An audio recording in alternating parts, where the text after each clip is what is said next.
Good morning. Would you please stand and join me in the Pledge of Allegiance? I pledge allegiance to the flag of the United States of America, to the republic for which it stands, one nation, under God, indivisible, with liberty.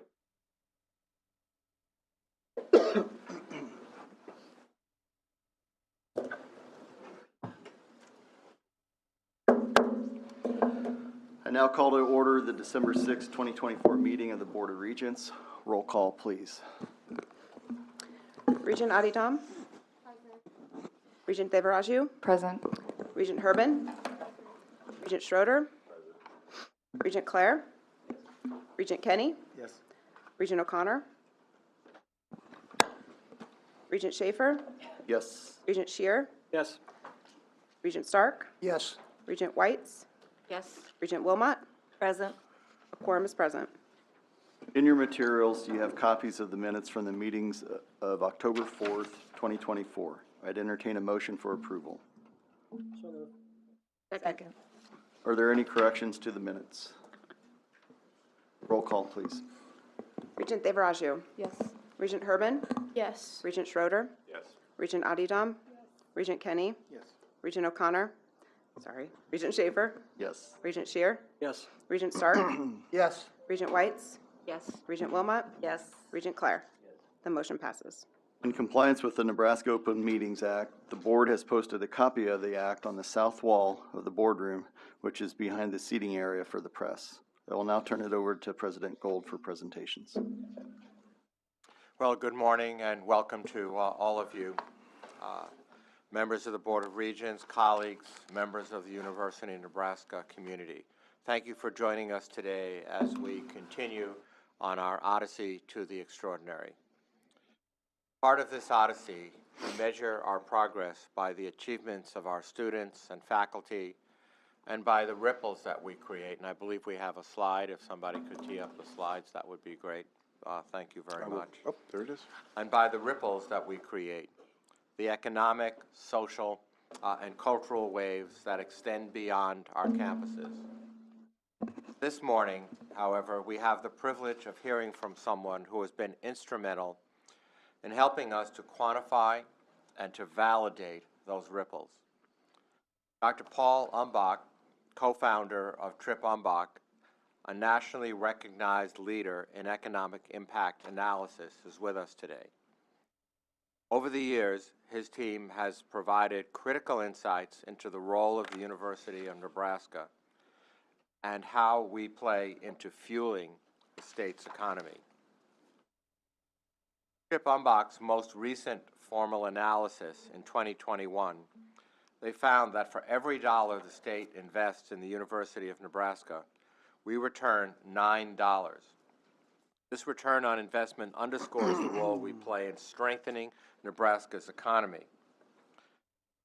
But as extraordinary universities do, we are not stopping there. Dr. Umbach has been working on an updated economic impact report for the 2023-2024 fiscal year. And the draft findings he will share this morning are a reflection of our momentum and progress. Dr. Umbach's work reminds us that a university's influence is not confined to the borders of our campuses. Every graduate, every innovation, every partnership sends ripples across the state, enriching communities and transforming lives on a daily basis.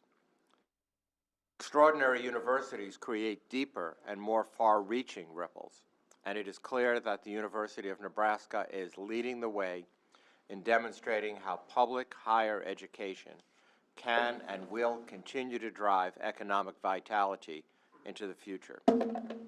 Now, following Dr. Umbach's presentation, you will hear from one of our own. That would be Dr. Nicole Kent, a former UNK student regent, UNMC student regent, who embodies the impact we are discussing today. Nicole's story exemplifies the return on investment that the University of Nebraska delivers to the state, far above and beyond the simple measurements of economic impact. So please join me this morning in welcoming Dr. Paul Umbach to share his insights on the economic power of higher education and the University of Nebraska's role as a true catalyst for progress. Paul, the stage is yours.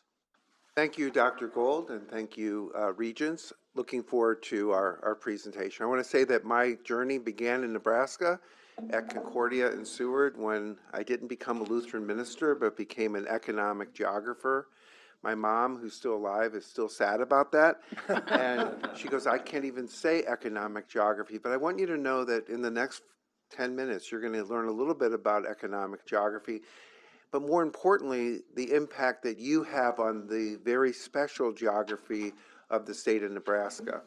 And I want to begin by saying that, as Dr. Gold mentioned, we have had the opportunity for about 20 years to have a relationship with the university system, with the different university units, but also with many of the pieces of the university. It's been a real honor for us to be able to be your partner in demonstrating the economic impact.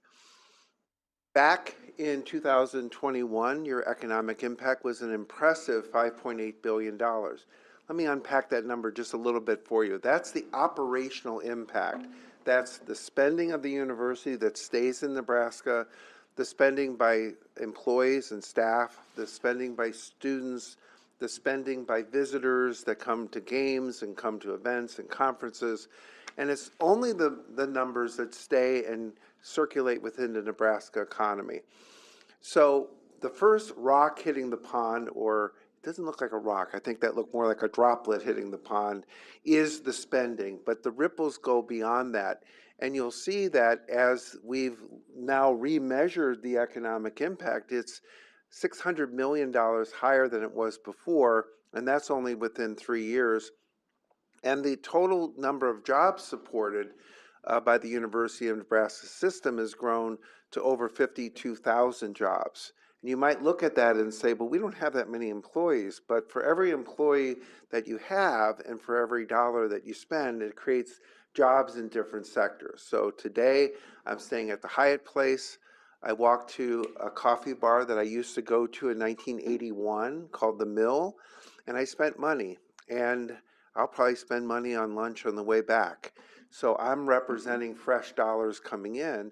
And there's employees that work at the hotel and at the coffee bar that have their job partially because I came with fresh dollars from the outside. And because of that, we start to see if that ripples throughout the entire state. For every job that you're creating and all the indirect jobs you're supporting, it's about 1 out of every 20 jobs in Nebraska is supported in some way by the University of Nebraska system. And as Dr. Gold mentioned, $10 is returned to the economy for every $1 that you receive from the state. These are going to be important things to communicate coming up in the next session. So we were able to, as we did last time, break down these data by geography. And this is just really the beginning. This is what each of the university campuses and units mean individually. And you can see that $6.8 billion is now divided into, $8.4 billion is divided into the different campuses. And there's been some significant improvement in each of the campuses over that time, with the University of Nebraska Medical Center having about a $300 million increase. And you're also seeing that the University of Nebraska Omaha now is over $1 billion in impact, and the Lincoln University of Nebraska Lincoln is now over $3 billion. This is the beginning of breakouts that we're going to be doing by county, by legislative district. I know I've learned something in Nebraska besides the blue dot. I've learned something called 50 plus 1, and that's the audience for a lot of this in the new year.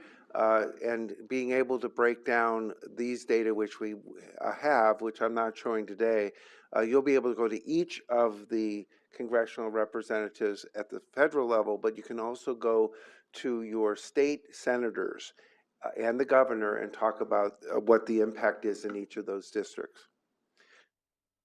This time around, because we've always worked with University of Nebraska Medical Center, and Nebraska Medicine has always been part of the study, but in other years, they had done their studies on different off cycles. So we would do a project when Dr. Gold was the chancellor, and we would have the economic impact of Nebraska Medicine and UNMC and roll that up. Well, this time we decided to do them all at the same time so we can do a plus. And what we have here is $6.4 billion, which is the economic impact of the university system, plus $5.5 billion, which is the economic impact of Nebraska Medicine, equaling a total of $11.9 billion. And sorry, my numbers were off before. I need glasses now. Apparently, as I get older, I can't quite see the screen that far away. I was confusing the 6 and the 4, but I'm okay now. But what you're looking at here is that means that 1 out of every $12 in the state's economy is related to Nebraska Medicine when you add it to the University of Nebraska system. So out of the $144+ billion economy, we're now starting to see that the university with its medical center partner in Omaha is the largest single entity or entities driving the Nebraska economy. That will be an important message to communicate. We're also looking at how many more economic impact has grown over the years, and you'll see that there's been a $1.6 billion increase in the past 3 years between Nebraska Medicine and the University of Nebraska system, and that represents almost a 16% growth rate when you put the two together in 3 years. And that's double the economic impact growth of the entire Nebraska economy. So if I'm communicating this with a lawmaker, I would be able to very honestly say that we're growing and outpacing the economy by 2 times. So for every dollar the economy has grown in the last 3 years, we've driven $2. And I feel that that will be an important message as we get going down the road with communication. We're also looking at the job impact when you add Nebraska Medicine and you add the University of Nebraska system. You'll remember that 52,000 number from the previous slide. Adding that to 43, almost 44,000 jobs that are generated by the medical center. And when I say medical center, I mean Nebraska Medicine. And something you need to know is that there's no double counting in this, and that when we look at the data, and that's why it's nice to do it all at the same time, we're able to say this is UNMC and this is Nebraska Medicine, so there's no double counting. And then when we put this together, we're able to show how many total jobs are supported statewide. And again, this isn't just in Omaha, this is statewide. So when we look at the presence of Nebraska, University of Nebraska Medical Center in Kearney, and when we look at other places where they have nursing programs in Scottsbluff and Norfolk, we start to see that this is really touching the lives of the entire 500-mile campus. And that translates to 1 in 11 jobs.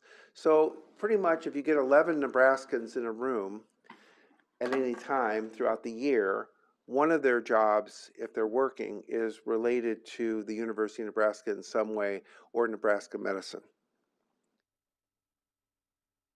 When we start to look over time at these jobs, the jobs have grown here at 13% over the last 3 years, while the state only had an 8% increase. So again, jobs are growing faster that you're creating than jobs in the overall economy. And Nebraska's been in a strong position in the last 3 years since COVID. So it's not like the Nebraska economy is not strong. It's just the university's driver of the economy has been markedly stronger.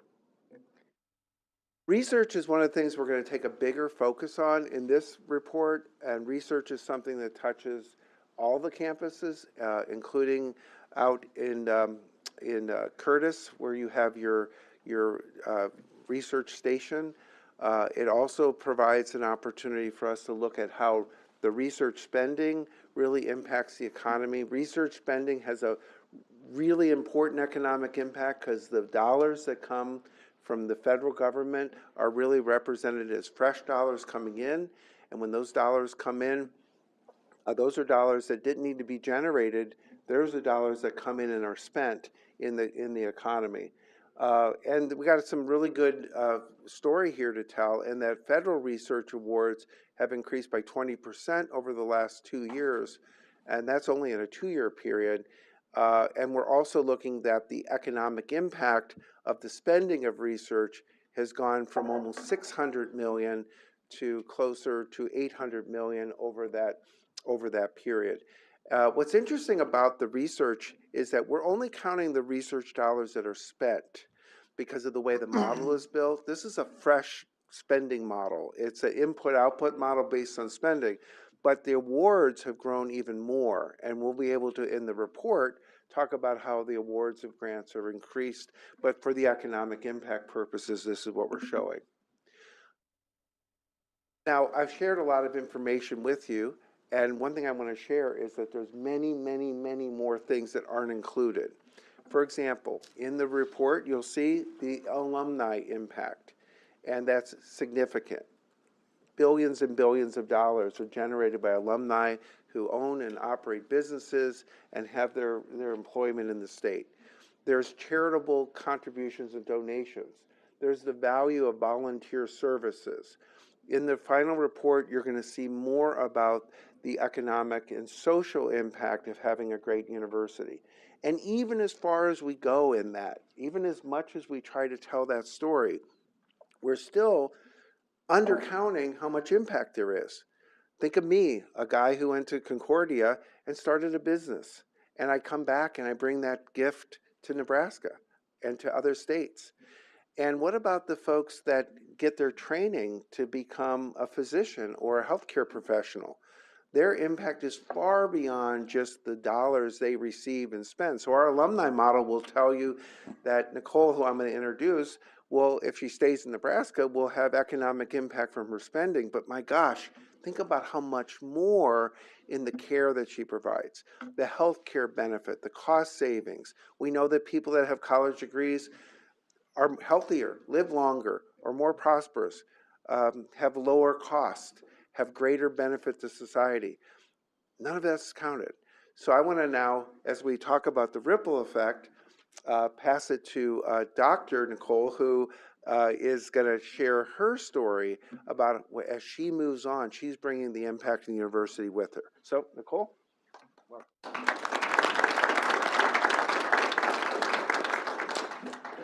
Thank you, Dr. Umba.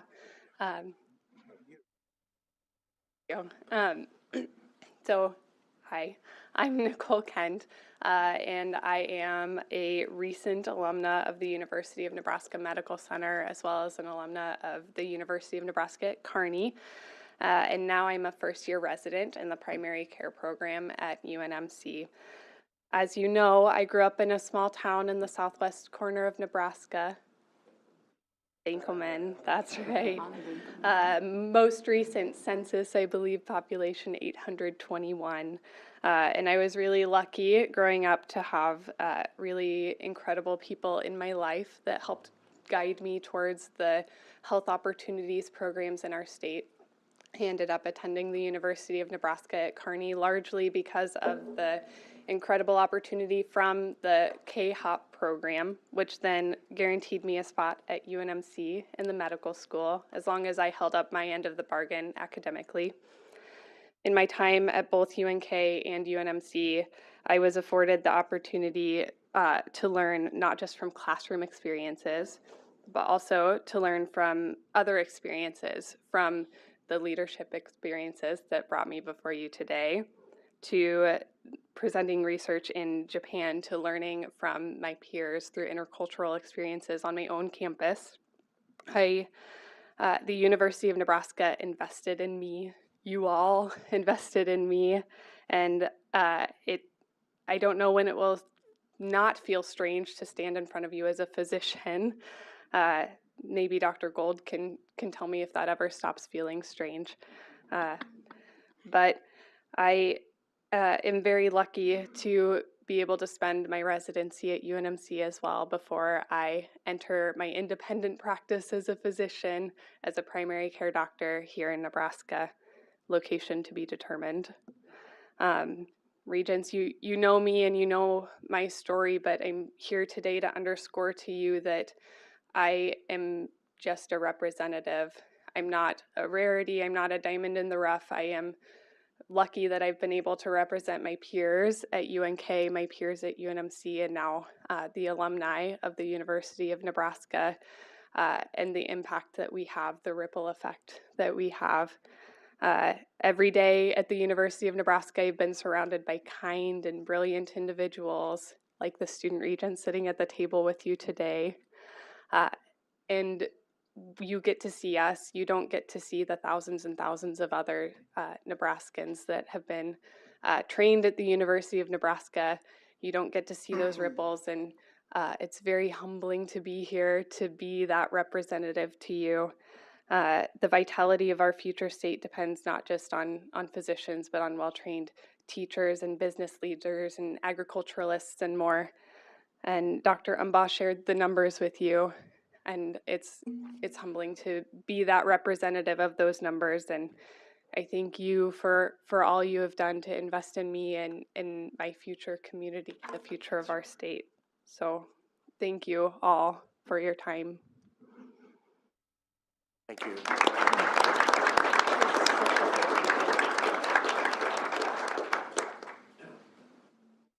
Are there any questions for Paul?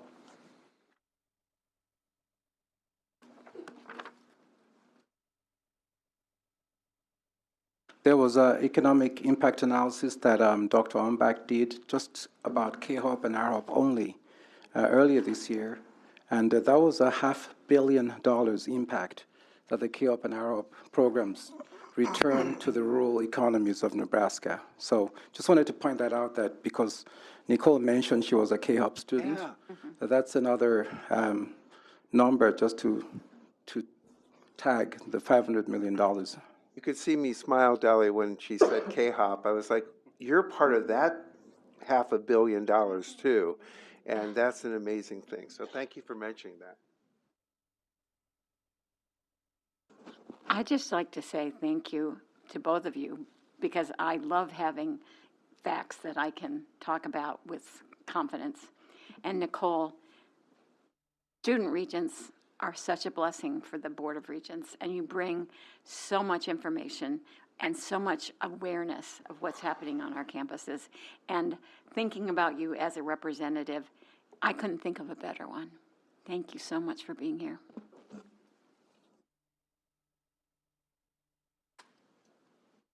Any other questions for Nicole or Paul?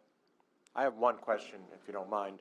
A lot of my colleagues across the country who have done repeated economic impact studies, on the heels of the recent COVID pandemic, did not share growth news. They shared contraction news, large academic medical centers.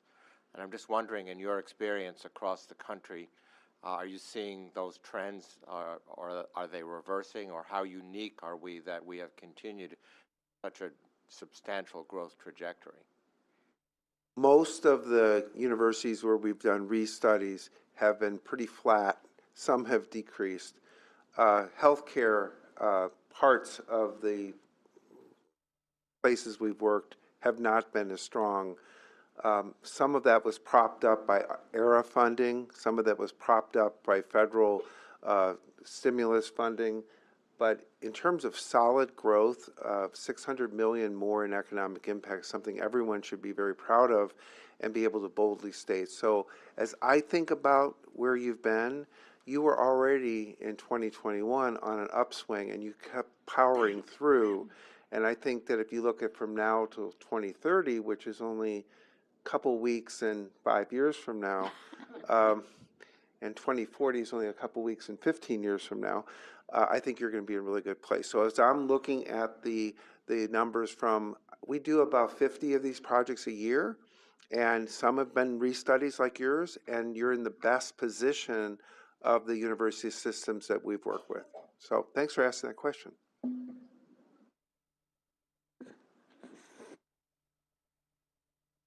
Well, I'm a huge fan of Nicole's. Been going out to Benkelman, Nebraska since I have been going out to Benkelman, Nebraska since 1993, and didn't know Nicole from that, but because I doubt she was even born then. But I think what Nicole represents is an intentionality that we had to, as a university, to attract young high school students to the prospect of, if you go through this program, you can have an opportunity to go to higher learning. And then you have the opportunity to stay in the state of Nebraska. And Nicole is one example that really underscores that investment that has been made. And I think about that, and I think we as a university really need to double our efforts and double down on keeping and retaining this outstanding talent that we have all over our state, not just in Benkelman, Nebraska, but throughout our entire state. And if we do that and we invest in those efforts, those numbers that you just showed can be significantly higher, because you've got somebody that's got a true love for the state and wants to stay here and wants to be a part of it and wants to help the next generation realize their dreams and goals. So I challenge all of us to celebrate Nicole and what she did, but also let's look at doubling down our efforts to enhance it for the next student, the next class, and really try to attract more students to stay in this great state.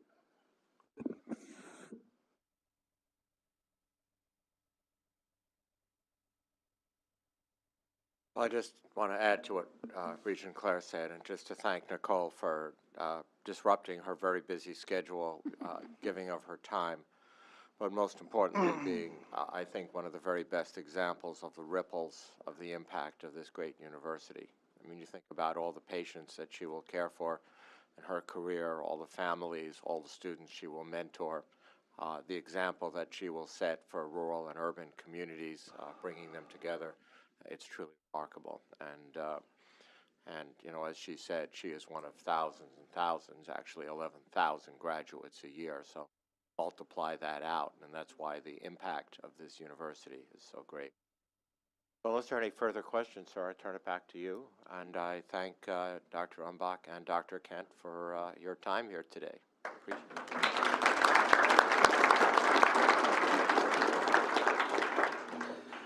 We'll now move on to the Kudos Awards. At each Board of Regents meeting, we also take time to recognize those persons who all too often don't receive recognition that they deserve. The Board of Regents believes that it is vitally important that we acknowledge your commitment as well as your contributions to the university. To have been nominated by either a supervisor or a fellow worker is an honor in and of itself. As the Kudos recipients are announced, please come to the podium and join the Regent making the presentation. Following each presentation, we will take pictures that will appear on our website. The President, Chancellor, and the recipient's family members and supporters will be part of the photo. The first Kudos recipient is Julie Stahl from the University of Nebraska at Kearney, and the award will be presented by Regent Schroeder.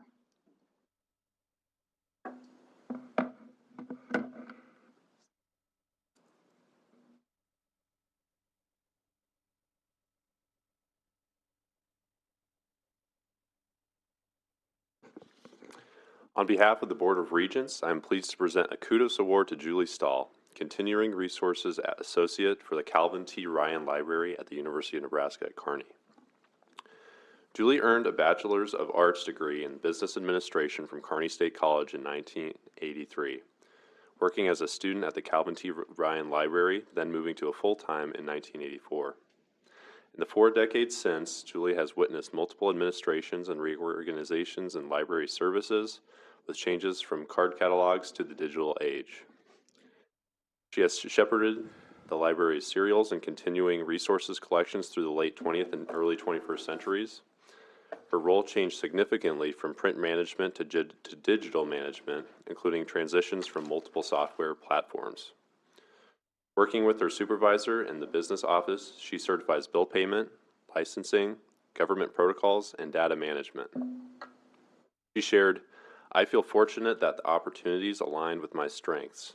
I enjoy the tasks of processing materials and helping students find what they needed." Jumping in whenever challenges arise, she and staff faced a massive mold outbreak during the pandemic with the collection integrity endangered. They saved everything. As a significant contributor to physical collection changes, she was vital during the recent renovation and remains vital with changes in digital materials. Her deep knowledge of historic library practices led to overall success during the migration of the university's data systems. Past data mergers were muddled by former practices that were hard to understand.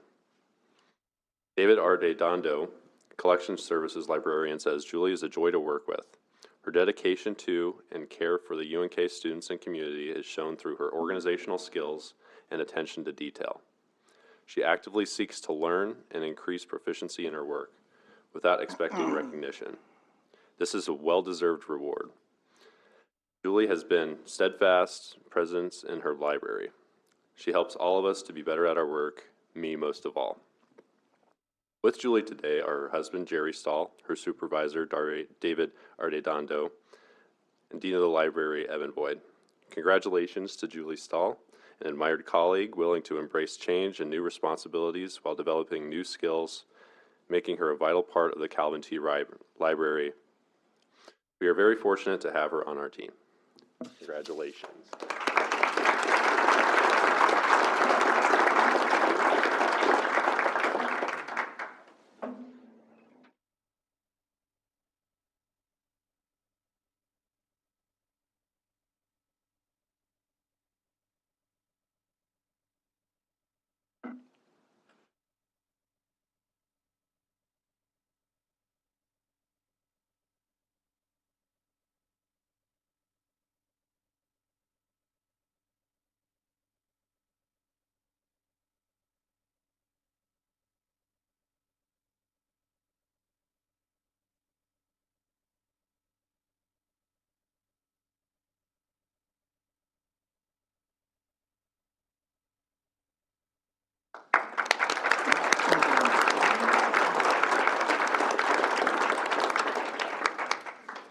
Congratulations, Julie.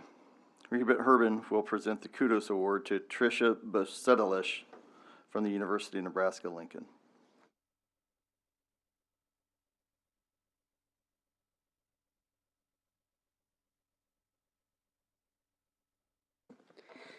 The Board of Regents is pleased to present a Kudos Award to Tricia Bosetilish, Director of Counseling and Psychological Services, or CAPS, at the University of Nebraska-Lincoln.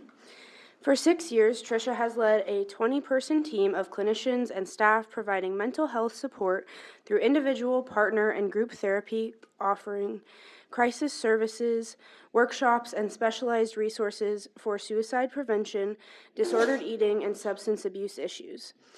CAPS conducted nearly 10,000 sessions last year, meeting an increasing mental health need of students. The staff carry a higher load of clients than peers in private practice and see more intense cases. This can lead to higher levels of burnout and have led to positions being difficult to fill. Diligently and creatively increasing staff retention while meeting student needs, Tricia implemented a career ladder that provides progressive advancement opportunities for staff when they meet established markers. Recent hires have identified the career ladder as a motivating factor for wanting to work at CAPS. To meet student needs, reduce barriers, and aid in their success, Tricia has diversified the delivery of services. In addition to in-person sessions with a counselor, students can have telehealth appointments via a national provider or community referrals. Crises arise at any time. A 24/7 crisis line was established so that help is not limited to business hours. These innovations have had positive and demonstrable effects on students. In a national survey by the Center for Collegiate Mental Health, UNL students report nearly identical levels of mental health issues and their peers in the pre-survey. However, the post-treatment survey CAPS students report significantly improved outcomes, less depression, stress, and anxiety compared to the national average. Tricia and her team exemplify our campus core tenet that every person and every interaction matters. Joining Tricia today are her husband Shane Alish, her father Thomas Bussett, and Associate Vice Chancellor for Student Life Josh Overrocker. Please please join me in thanking Tricia for her dedication to the University of Nebraska-Lincoln.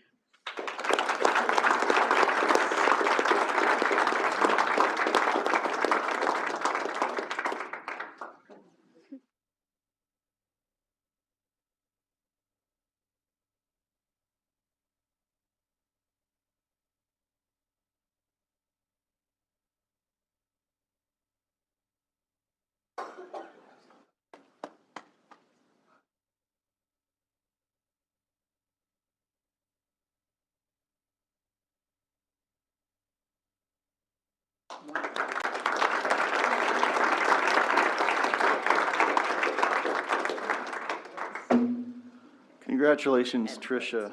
Regent Devarahu will now present the Regent's Kudos Award to Megan Bluesies from the University of Nebraska Medical Center.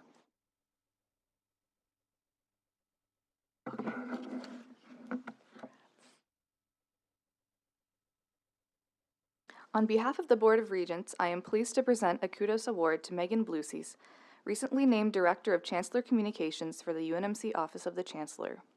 Megan previously served as Senior Manager of Communications and Media for UNMC Academic Affairs. Megan's nominators say she is forward-thinking with a strategic focus on effective marketing and communications. Since joining UNMC in 2014, she has collaborated closely with the program directors developing an impressive portfolio of online and print materials that support and document the growth of UNMC programs such as e-learning, the Interprofessional Academy of Educators, graduate studies, and postdoctoral education. Quote, Megan is always making insightful suggestions and looking for ways to improve existing processes, one nominator said, noting how she introduced and learned Power Automate to help improve event registration. Quote, it has been a huge time saver, end quote, her nominator said. Megan is a caring and selfless teammate who effectively translates content in an easy-to-understand way for internal and external audiences, her nominators said. Quote, she works closely with her clients to meet and exceed expectations while prioritizing innovation and a distinctive design and style, end quote. Today, Megan is joined by her supervisor, Interim Chancellor Dr. Deli Davies, and her husband, Joe Bluesies. Join me in thanking Megan for the work she's done to elevate UNMC's people and programs through her creative design talents and organizational communication skills.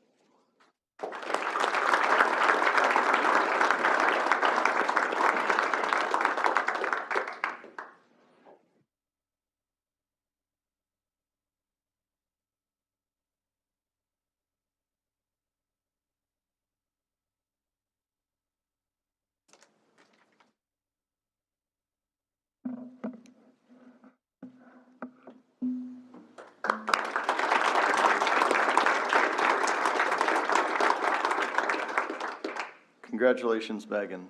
Regent Adididam will present the Kudos Award to Megan LeClaire from the University of Nebraska, Omaha.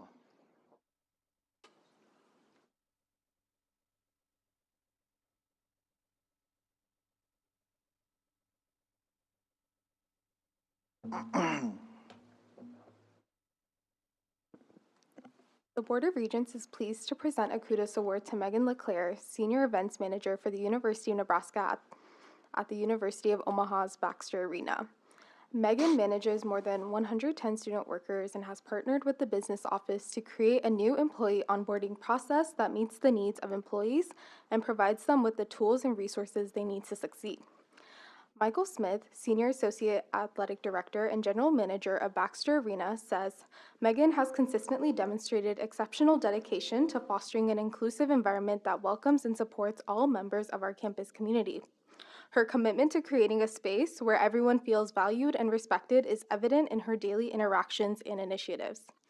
By providing students with opportunities for professional development, Megan is helping to shape the next generation of successful leaders.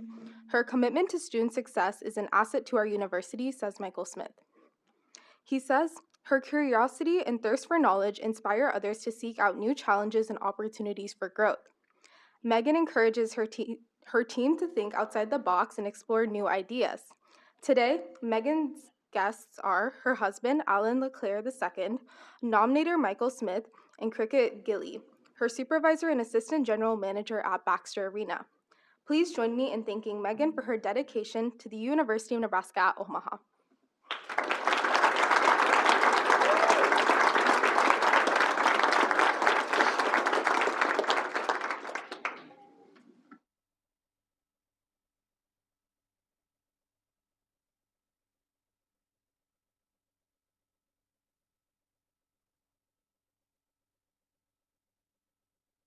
Yeah, I think.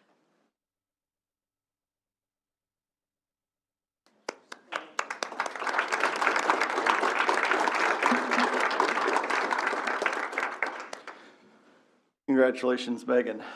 Connor Thurstein from the University of Nebraska Office of the President is our final recipient, and the award will be presented by Regent Claire.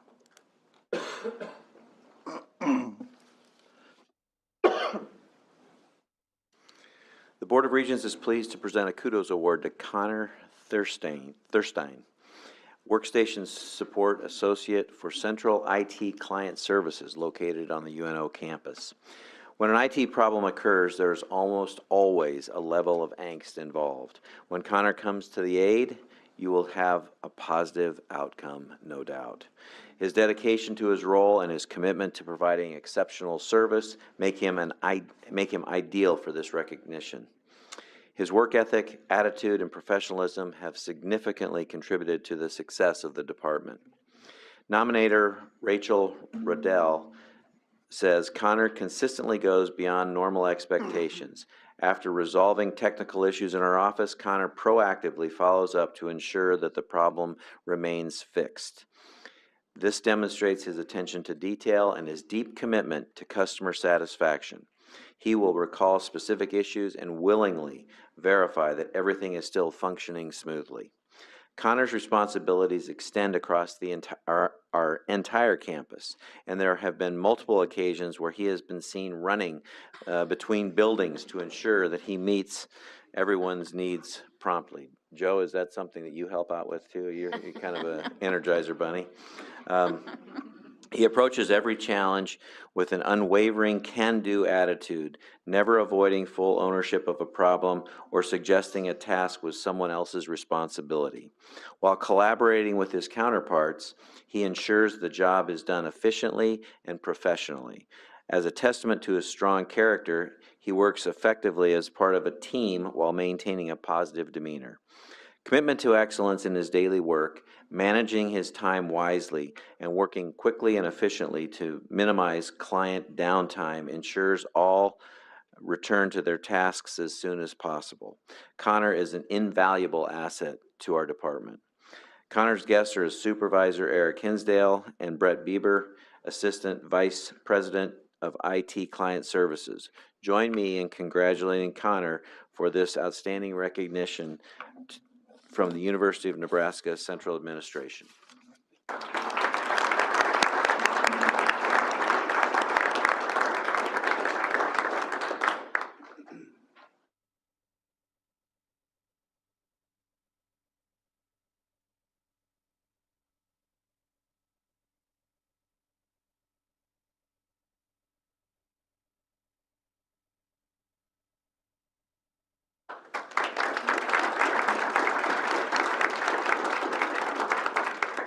Congratulations, Connor. It's my understanding in visiting with Chancellor Bennett before the meeting that he would like to just recognize someone who's going to be retiring soon. Thank you, Mr. President, and members of the Board of Regents. Good morning to each of you. It is an honor for me this morning to recognize a distinguished member of our university community upon the occasion of her retirement at the end of this month. This will be her final board meeting I'd like to ask Kathy Ankerson if she would please rise and remain standing. Kathy's career as an architect, designer, and administrator includes 35 years in higher education, with the last 24 of those years at the University of Nebraska, Lincoln. She has served as Executive Vice Chancellor since January of 2022. She is also a tenured professor of interior design. Previously, Kathy served as Dean of the College of Architecture from 2016 to 2022, and Professor and Associate Dean from 1996 to 2011. She held additional academic appointments at Radford University and Washington State University, as well as serving as a professor and head of interior architecture and product design at Kansas State University. Since my arrival at UNL, Kathy has been a trusted colleague and provided wise counsel to me. Her dedication to the university is evident of how hard she works on behalf of our university, and it's clear that she has a heart for UNL students, faculty, and staff. Kathy, we all wish you well in your retirement, and I'm surely going to miss you being right down the hall for me. Congratulations.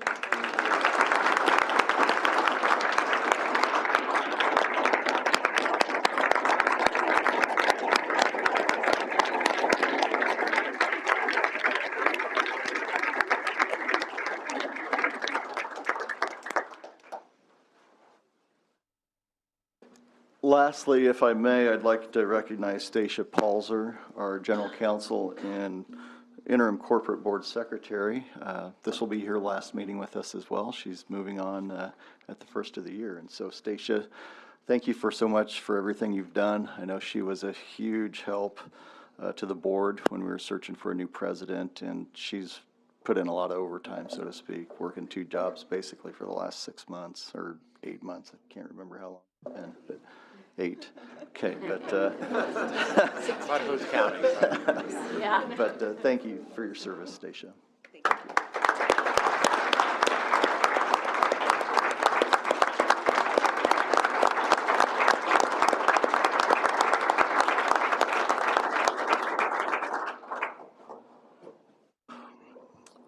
While our kudos guests are welcome to stay for the balance of our meeting, we understand if you would prefer to pursue other plans for the day. If that's the case, we'll take a moment to allow you to exit with your families at this time.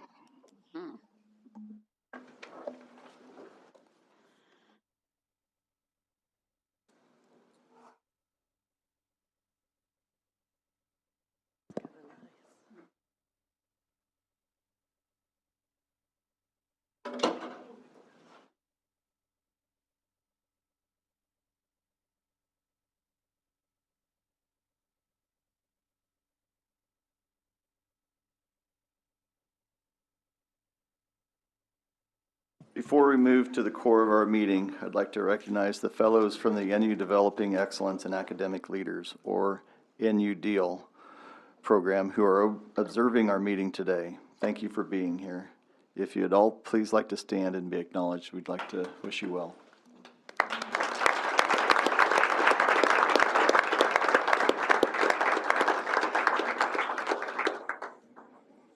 I'll now turn it over to President Gold to make a few remarks. Well, thank you. And before I get into my more formal remarks, I too would like to extend my very best wishes to Kathy and to Stacia, extend a tremendous amount of heartfelt gratitude. We will miss you both greatly. We will always leave the light on, and I wish you the very best and Godspeed in your journey. So, members of the board and guests, over the last few months, many have heard me speak frequently about the odyssey to the extraordinary, the Homeric journey on which we've embarked as a university, an odyssey powered by longstanding excellence, sustainable public and private partnerships, and a vision for a vision for sustainability, and a vision for a truly inspiring future. After more than a decade of thoughtful discussions with students, faculty, and staff across the University of Nebraska system, and after visits with partners, alumni, and Nebraskans all over the state, particularly and most recently through the lens as your university president, we know what Nebraskans want, and indeed we know what Nebraskans expect from your university. You want extraordinary activities of this great university. You want an accessible and affordable education for your children and for your grandchildren. You want a robust and effective statewide extension platform. You want a prepared workforce in critical areas, including broadly across the technology, agriculture, and across the rural and urban health and healthcare communities of our state. And you have not been shy about expressing that you want a bowl game, and this year, a conference championship with volleyball. And I am incredibly proud of our student athletes, our coaches, our trainers, across all of our campuses that have made that happen.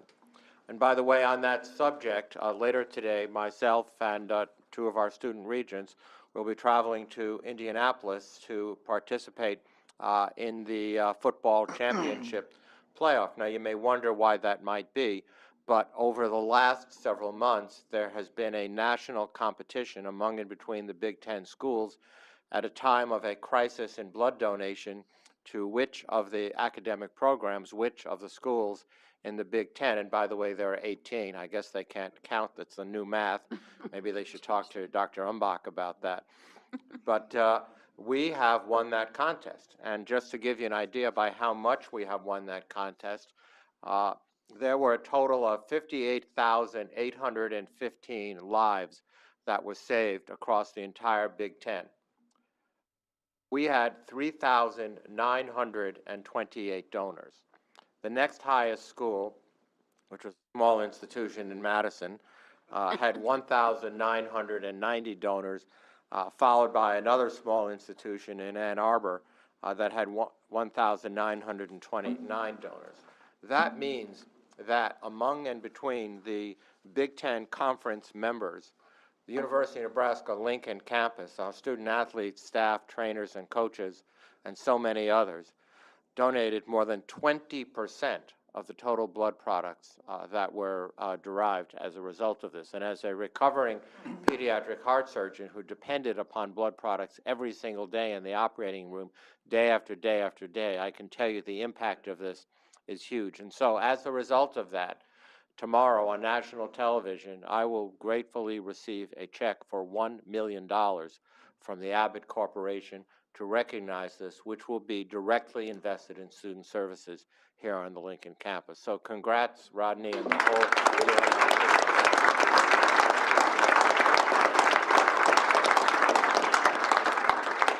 There's always next year, right?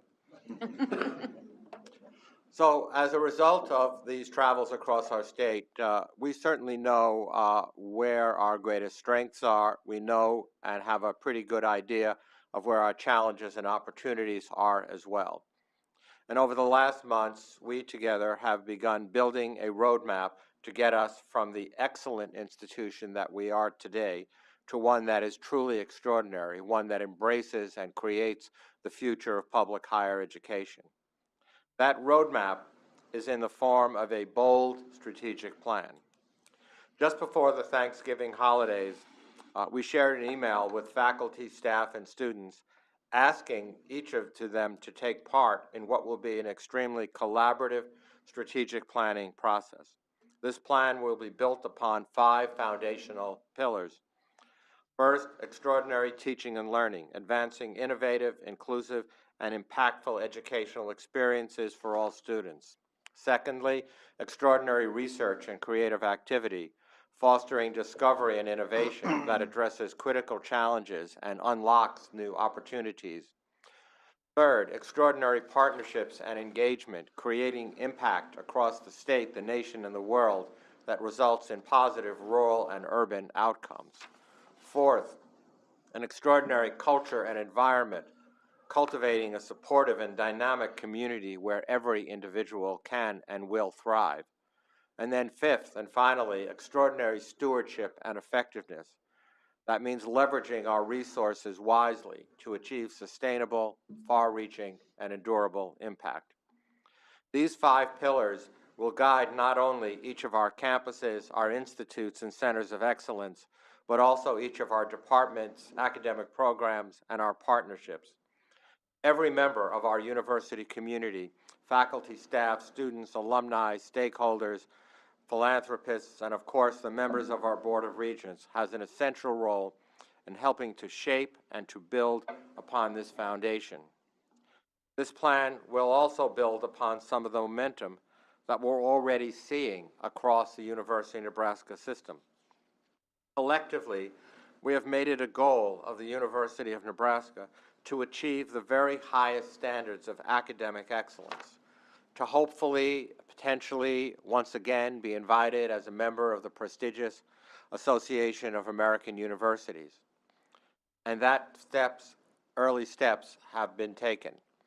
The first step has been beginning to report research expenditures from the Lincoln campus, the Med Center campus, together with the President's office, and one of the flagship universities that was connected.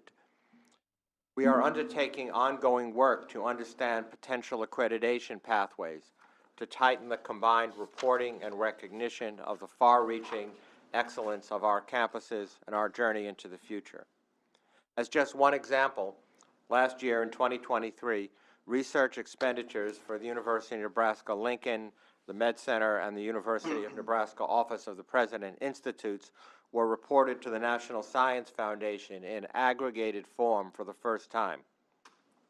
We learned just last week that the University of Nebraska Office of the President, our Lincoln campus and Med Center campuses together ranked 55th overall in the United States in total research expenditures for 2023, with total expenditures exceeding $619 million. This total ranks Nebraska 46th among the 71 AAU members and 29th among the public AAU members.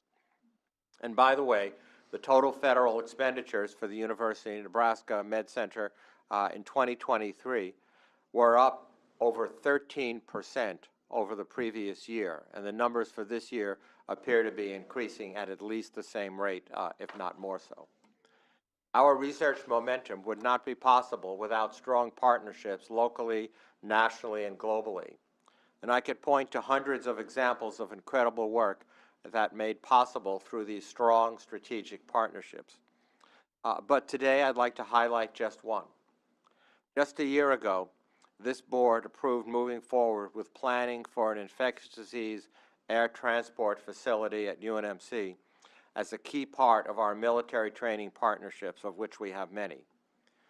We are now in the planning phase for this $20 million facility, which builds upon an existing partnership with the United States Air Force School of Aerospace Medicine, better known as USAF-SAM. This project will establish a biocontainment patient transport training facility and effectively care for patients with high-consequence infectious diseases, and it will be the only one like it to improve the outcomes for patients exposed to devastating disease and a tremendous asset for national security and global health. And I can tell you, I spent 2 days in Washington, D.C. earlier this week, and the affirmation of this role, particularly with all of the geopolitical conflicts that are going on worldwide, has never been more important.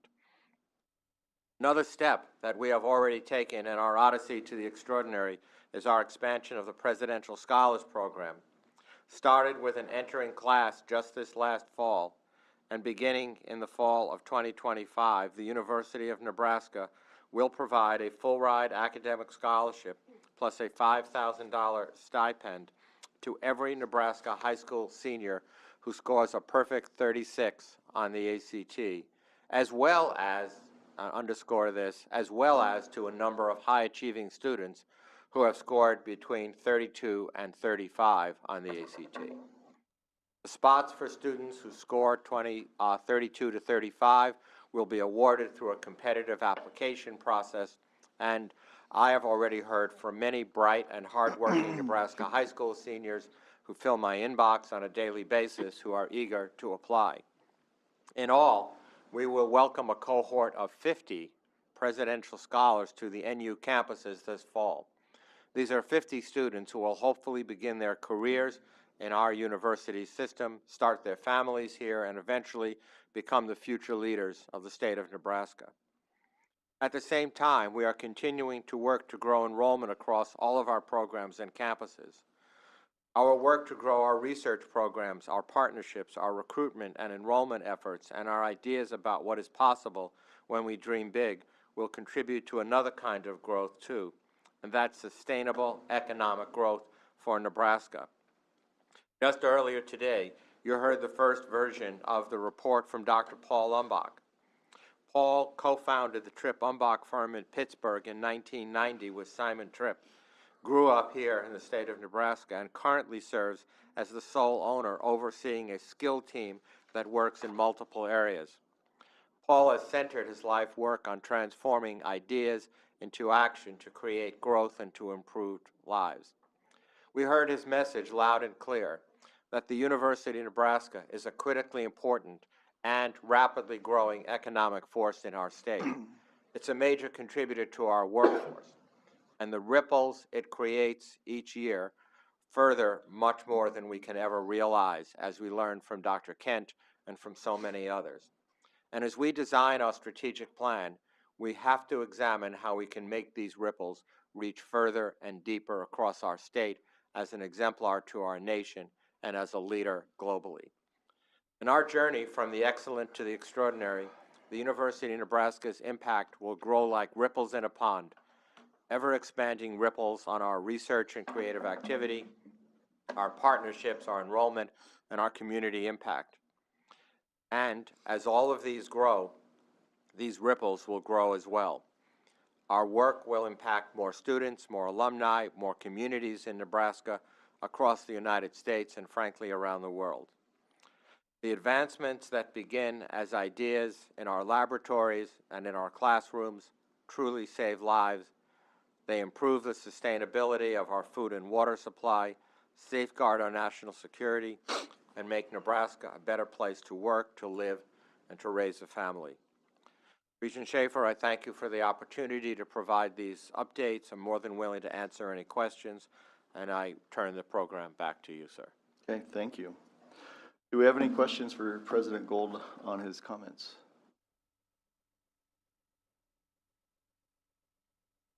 Having none, we'll move on to the public comment portion of today's meeting. The standing rules of the board provide that any person or persons may appear and address the Board of Regents on items that are not on the agenda, so long as the individual has provided the corporation secretary with at least 24 hours notice. We were contacted by 2 individuals wishing to speak on a topic that is not on today's agenda. Would Renata Valquir Chavez please come to the podium? You will have 3 minutes to address the board.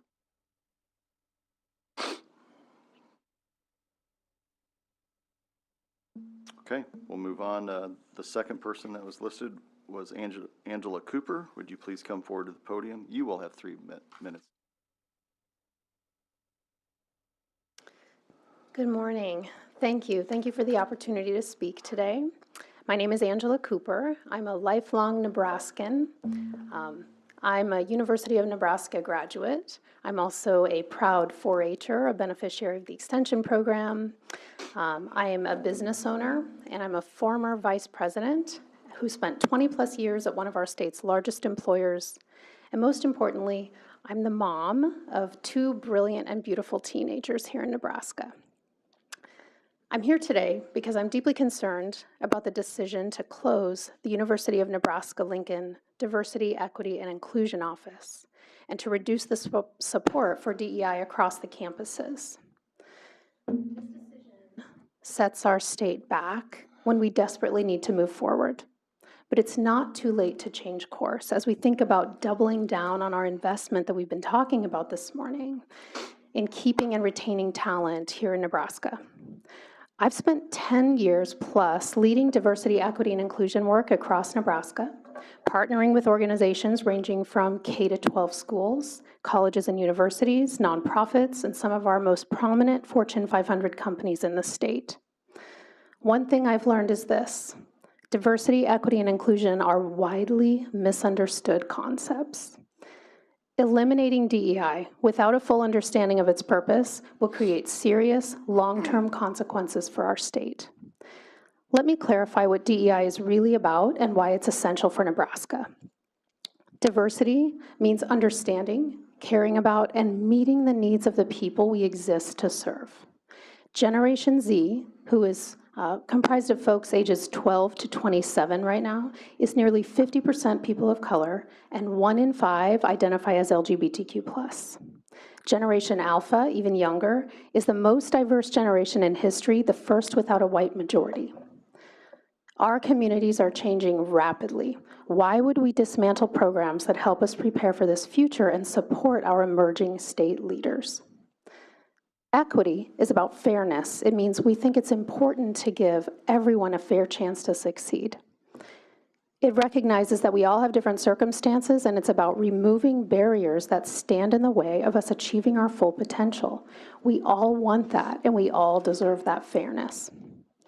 Inclusion means creating a sense of community where people feel valued and they want to stay. We've been talking about that this morning. It sends a clear message that says you belong here and you matter. And inclusion creates communities and environments that people want to be a part of and stay in. All of us here know that Nebraska is facing challenges with population decline and workforce shortages. We cannot deny the brain drain problem, which data has shown year over year is worsening as more and more college-educated youth are leaving our state. What message does the retreat from DEI send? And can we afford to send a message that Nebraska is not a welcoming place for everyone? DEI isn't about politics, it's about people. And supporting DEI is not just the right thing to do, it's a strategic necessity for the future of our university and the future of our state. I urge the board and all the leaders at the University of Nebraska system to reconsider its stance on DEI, to recommit to this work, and to ensure that Nebraska is a truly extraordinary place where all of us can thrive. Thank you.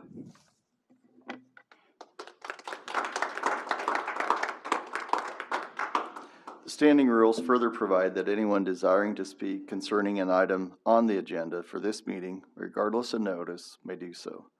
Is there anyone else who would like to address the board on a topic that is part of today's agenda? If so, please come forward, identify yourself, and complete the sign-in sheet before you leave. You will have 3 minutes to address the board.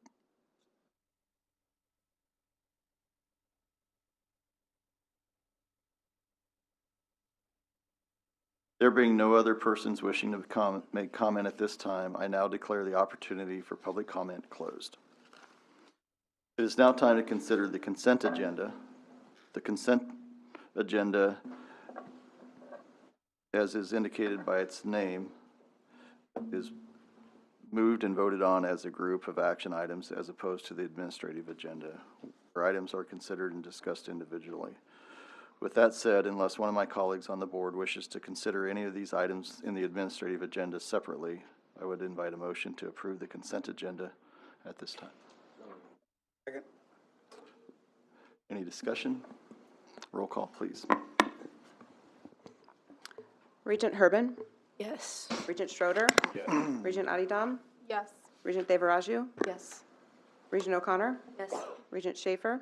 Yes. Regent Shear? Yes. Regent Stark? Yes. Regent Whites? Yes. Regent Wilmot? Yes. Regent Clare? Regent Kenny? Yes. The motion passes. Thank you. I'd now like to ask President Gold to walk us through the items on today's administrative agenda. Thank you, Regent Schaefer. Item 11A1 seeks your approval to eliminate the undergraduate certificate in meat culinology administered by the Department of Animal Science in the College of Agricultural Sciences and Natural Resources at UNL. This undergraduate certificate in meat culinology did not attract students as intended when it was activated in the fall of 2023. Currently, there are no students in the program, and there is an existing minor in meat science that supports students who have interest in this discipline. This item was reviewed by the Academic Affairs Committee, and I recommend it to you for approval today. Is there a motion to approve item 11A1? So moved. Second, anywhere? Second. Is there any discussion? Having none, please call the roll. Regent Schroeder? Yes. Regent Adidam? Yes. Regent Devaraju? Yes. Regent Herbin? Yes. Regent Schaefer? Yes. Regent Shear? Yes. Regent Stark? Yes. Regent Whites? Yes. Regent Wilmot? Yes. Regent Clare? Yes. Regent Kenny? Yes. Regent O'Connor? Yes. The motion passes. Item 11A2 seeks your approval to eliminate the undergraduate certificate in civic engagement administered on behalf of the 8 undergraduate colleges by the administrative area of undergraduate education programs, also at UNL. Although initial student interest in the multi-college certificate seemed promising, enrollments were lower than expected.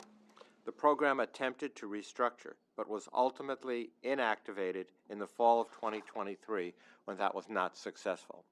Currently, no student is enrolled in the certificate program, and student interest in this area can, in the future, be best accommodated through discipline-specific offerings, such as the newly approved Social Entrepreneurship Certificate.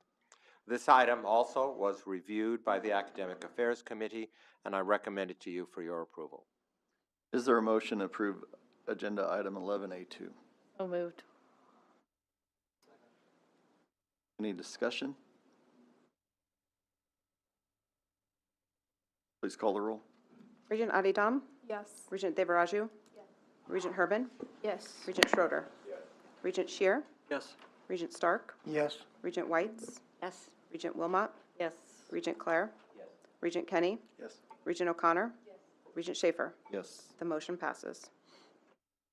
Item 11A3 seeks your approval to establish a Master of Science degree in Healthcare Logistics and Supply Chain Management to be administered by the College of Business Administration's Department of Management at the University of Nebraska at Omaha campus. The proposed online 30-credit-hour Master of Science degree uses existing courses from the UNO College of Business and the UNMC College of Public Health. The recent pandemic and other outbreaks, natural disasters, and others have highlighted the need for efficient healthcare supply chains and the need for individuals with specialized skills to manage them. The University of Nebraska will be one of the first to market in this field of growing interest and increasing demand. No additional financial resources are needed to start this program. Additional faculty will only be added if demand exceeds existing instructional capabilities. This item was also reviewed by the Academic Affairs Committee, and I recommend it to you for your approval today. Is there a motion to approve agenda item 11A3? So move. Discussion?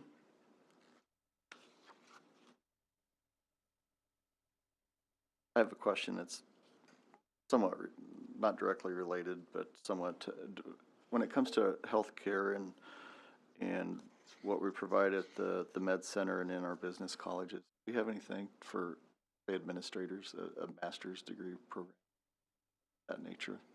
We have several programs across our business colleges, and actually there's leadership programs in the College of Public Health as well. I don't know if any of our chancellors would want to comment on that. Yeah, we have a Master's in Healthcare Administration, which is actually the program that's partnering with UNO for the supply chain program. So to obtain that master's in hospital or healthcare administration, the students would work on both campuses then? So UNMC and UNO? Is that well, right now the MHA is it's a UNMC program, but for the Masters in Supply Chain that's being proposed, they would take some classes from the MHA program rather than trying to recreate. So it's a partnership between the two schools. All right, thank you. Any other questions? Not necessarily a question, but if President Gold could just give a brief synopsis. I think sometimes we forget because we do this on a routine basis where we're eliminating or possibly starting a program. When we're eliminating something, a lot of times it's not because we don't think it's still a good product. It's that the lack of enrollment in those issues, as well as the certification, makes us review those classes across the university system, and those that have not shown any use over a period of whatever time, and we've not been able to prove the enrollment, basically we're forced to try to find other offerings that support in student interest. But I just think it's important to make sure that people understand it's just not something that we unilaterally decide that we want to throw. Well, there are standing requirements that exist through the Coordinating Commission of Expectations of Minimal Enrollment at the undergraduate, master's, and doctoral levels that we go through a logistical review on a cyclical basis completely to comply with the Coordinating Commission's requirements. However, over the last several years, Dr. Jackson and I and our chief academic officers have gone through every single undergraduate, certificate, master's, and doctoral level program at the University of System, have identified areas of overlap. We've identified areas of falling or low enrollment, and it's always driven by the question of how to best serve the demand signals from our students.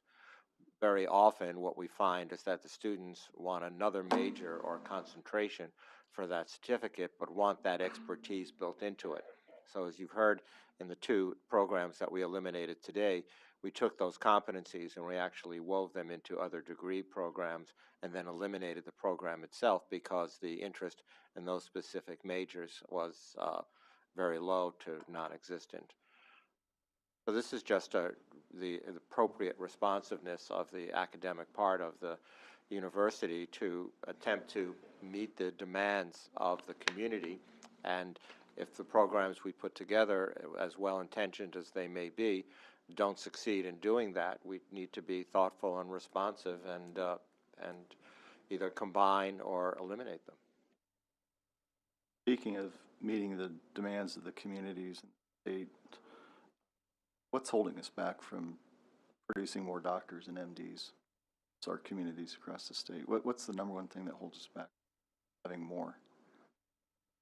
Well, there are many different aspects of what it takes to increase enrollment in medical schools in the United States. Having spent a decade leading the board of the accrediting body, the LCME, I've lived that up front and personal. It is not the number of classrooms, lockers, or even the number of qualified faculty. The single largest restriction, certainly that we face, but is present across the United States, are actually clinical binding sites. And what Dr. Kent would tell you is that the rotations in pediatrics and obstetrics and in so many other areas are limited to the number of learners that can actually participate in those sites.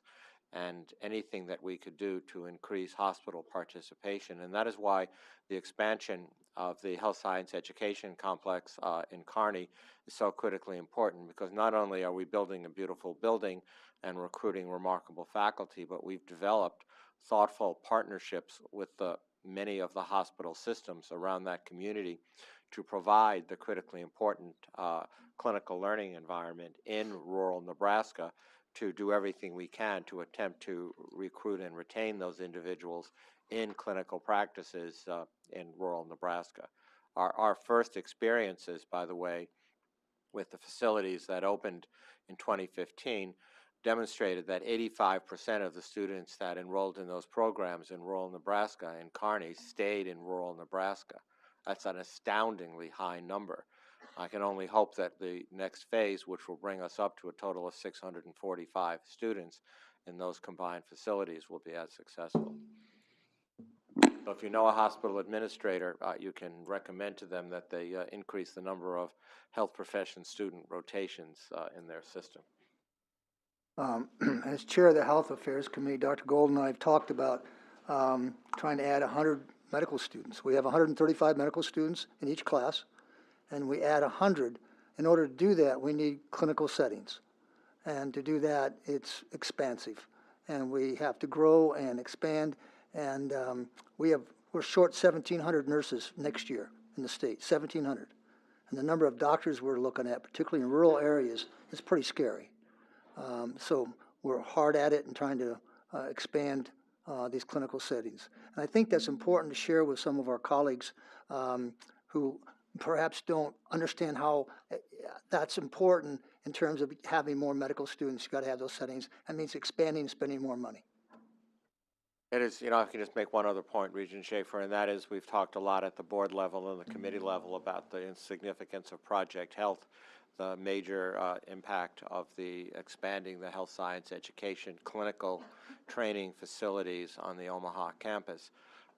One of the largest impacts of that long term will be the ability to increase the nursing class, the medical class, many of the allied health professions and others by between 25 and 40% due to increased clinical training facilities. And that is a very, very important foundational reason that the university is so strongly supporting this. Okay. Anyone else? Please call the roll. Regent Devaraju.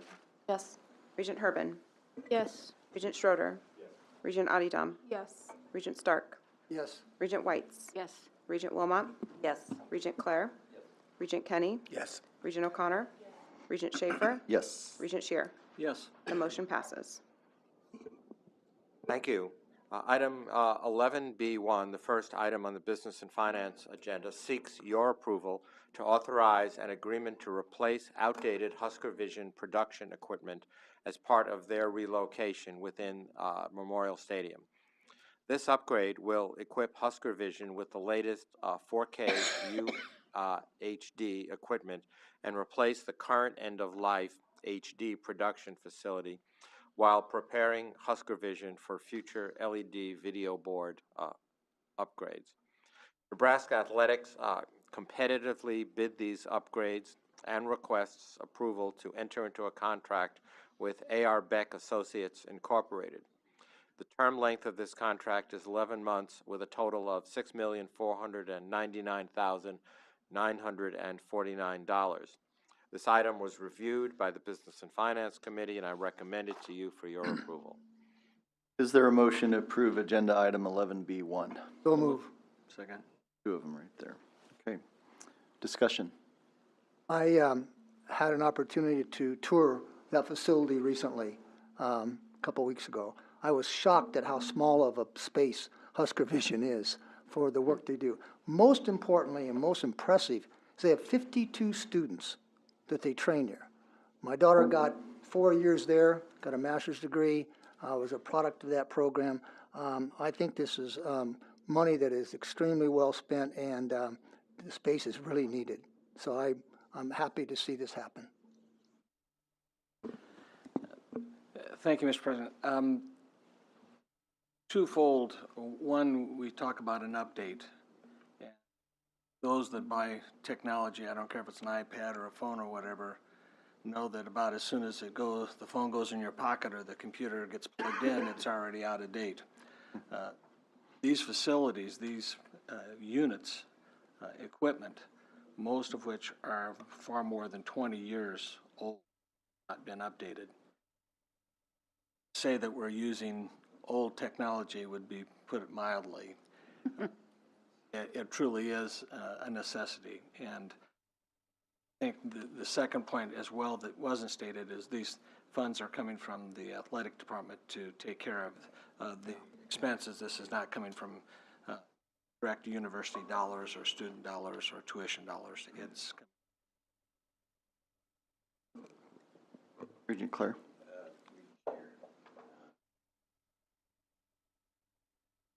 Regent Kenny. The other thing I was just going to add to piggyback on that is this allows us to do more things in the future that we haven't been able to do, and you know, to both those comments, the technology will be changing as fast as we get this done. So he's pretty excited about it. Any other comments? Okay, please call the roll. Regent Herbin. Yes. Regent Schroeder, Yes. Regent Adidam, Yes. Regent Devaraju, Regent Whites, Wilmot, Yes. Regent Clare, Regent Kenny, Yes. Regent O'Connor, Yes. Regent Schaefer, Yes. Regent Shear, Yes. Regent Stark. Yes. The motion passes. Thank you. Item 11B2 seeks your approval of the acquisition of real properties at 805 West 27th Street, 811 West 27th Street, 813 West 27th Street, 817 West 27th Street, 821 West 27th Street in Kearney, Nebraska, and the disposal of real property at 1601 University Drive, also in Kearney, Nebraska. The aging housing at University Residence North, located at 1601 University Drive, has been removed. University of Nebraska at Kearney does not own adjacent land at this location, and the future development of this property is not included in UNK's facilities development plan. Therefore, UNK proposes to dispose of this property and exchange it for real property located adjacent to the UNK Greek housing facilities approved by the Board of Regents here on February 12th of 2021. The acquisition of the exchange property by UNK will allow for future development of student parking as identified in the facilities development plan. Development will replace parking spaces removed because of construction of the Bess Furman Armstrong Hall, and will also allow for increased green space between Martin and Armstrong Hall. In consideration for a parking license agreement to be provided to UNK at no cost for a term of 50 years, UNK will lease back the exchange property to the current owner for a period of 5 years. This item, with all of its complexities, was reviewed by the Business and Finance Committee, and I recommend it to you for your approval. Is there a motion to approve agenda item 11B2? Make it. Discussion? I'll just say, I know a lot of students are very excited about this. I think the number one issue that students come to me about is parking, and Nicole probably had a similar experience when she was student body president. But yeah, all the students are excited about this. Parking is definitely needed right off this east end of campus. It'll contribute to campus safety. Right now we have many students parking 3 blocks off campus in areas that are not well lit in Kearney. Also note that yesterday I was able to talk with some students who are involved with the St. Teresa Calcutta Newman Center, who this property is being acquired from, and they're very excited about this deal as well. Chancellor? Yes, Regent Schroeder makes the clear points of a mutual benefit or a win-win situation with regard to this exchange. Excuse me, and indeed the safety features are important in this area that will be vacated with the removal of the 5 homes. Instead of people parking along the streets in a dimly lit area, it'll be much better, better protected. It'll be a safer area. And in fact, the Newman Center, which has been in temporary quarters for about 50 years, will now have a home in the center of campus in a way that will serve those students far. Thank you. Regent Whites? As I recall, several years ago, we did a trade at University of Kearney to move property that we wanted to build an education addition on, and we traded property with property that was not needed, and that trade went very smoothly. And I think seeing us do that kind of work where we cooperate with the community and we figure out what's best for both is really a very positive action on our part. And I will also tell you that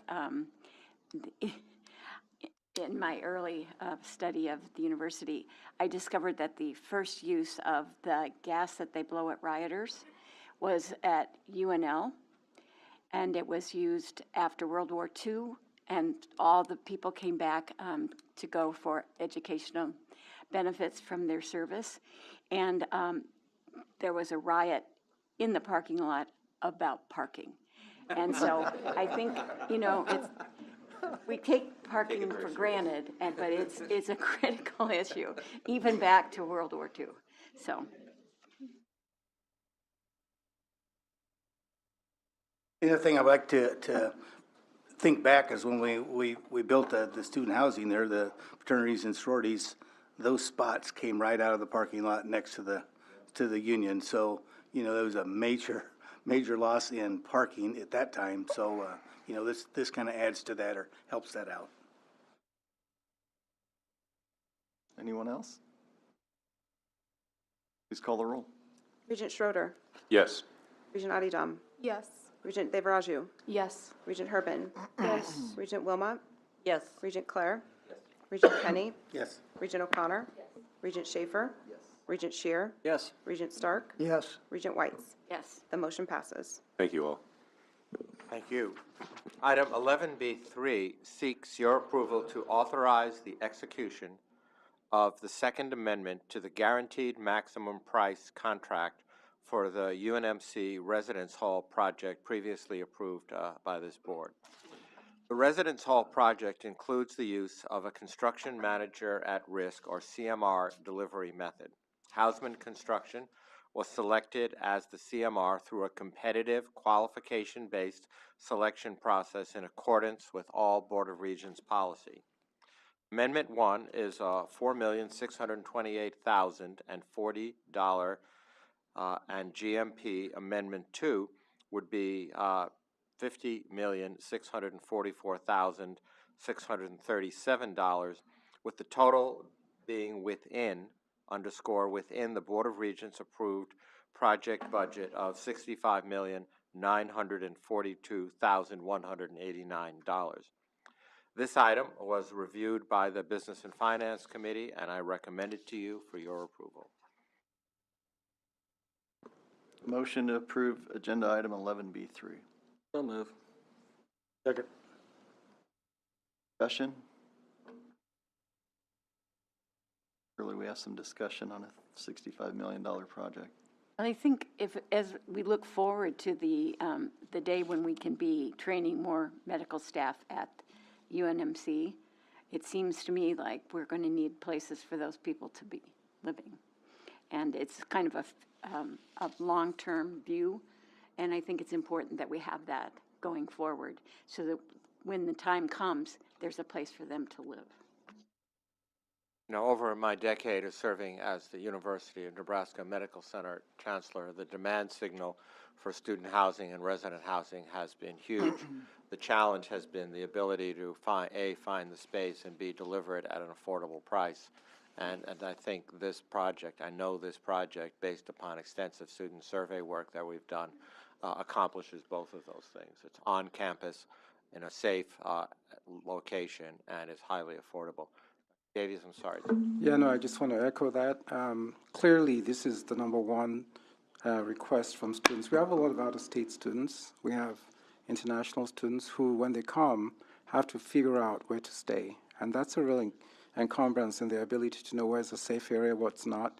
And I think this is actually just the beginning because it's only 300 units. We know the demand signal is much higher. So we're just starting with this. And as we've developed the Med Center and the areas around it, it's pretty clear that getting affordable housing is a major challenge for our students. So if we want to keep getting these students to come to us, we truly have to make sure we meet their needs as far as accommodation is concerned, which is true actually for across the state. As we go across all our communities, we're asking the same question as to how we can make sure there's safe, affordable housing.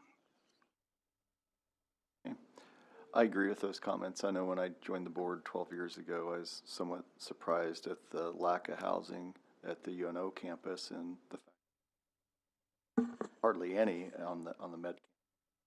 So I think this is very well needed and great investment. It's not a $65 million spend, it's an investment.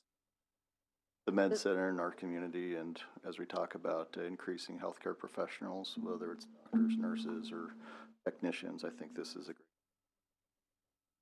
So this will be only for students, correct? Yes. Chair, I actually echo your sentiment about this. 3 years in a row, UNO already has a waiting list for our students. We're currently about 2,400 beds on UNO campus. I agree with Chancellor Davis about the discussion in the Omaha community. The cost of attendance is a very crucial factor, impacted by the cost of accommodation on campus in Omaha.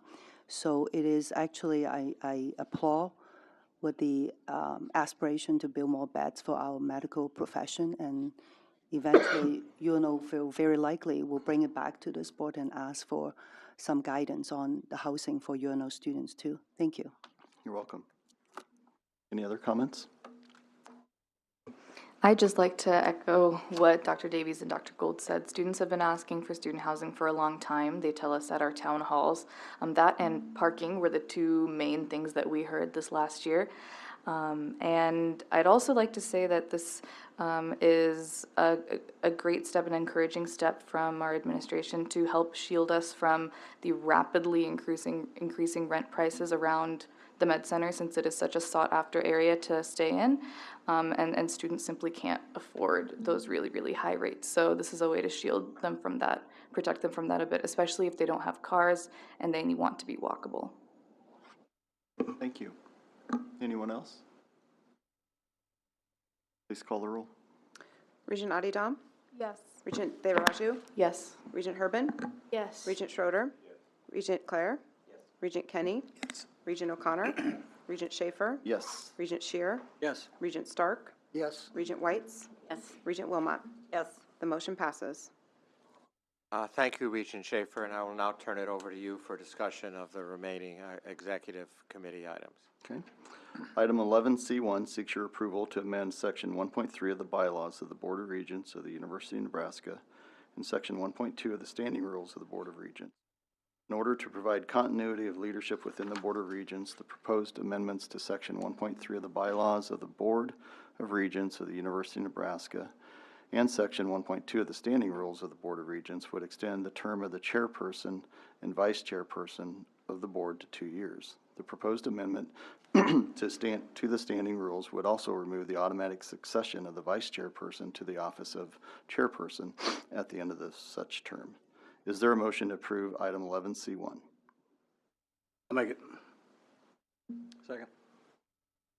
Okay, as far as discussion, I would just lead with the fact that, first of all, I want to make it very clear, I'm not running for chair again. This is not anything to extend my term as being the chair. So there'll be a new chair come February. So I want to make that clear. But a couple things just in dealing with folks from the last 12 years of being on the board. I know it seems like every president had mentioned that it'd be helpful to have 2-year terms, to have a little continuity, especially as we work through the budget process. Our legislature works on a 2-year biennium with 2-year committees and 2-year leadership positions. So it'd create a little continuity for someone to work with whoever the chair of the appropriations is, as well as the governor's office and the president. So those are some considerations that go into this as far as,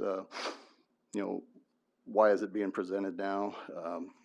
Is there ever a good time to talk about these things, especially when we can do it all together, all 8 of us? And so whether this matter passes, fails, or is tabled, I just want to get it out there so we can at least have the discussion.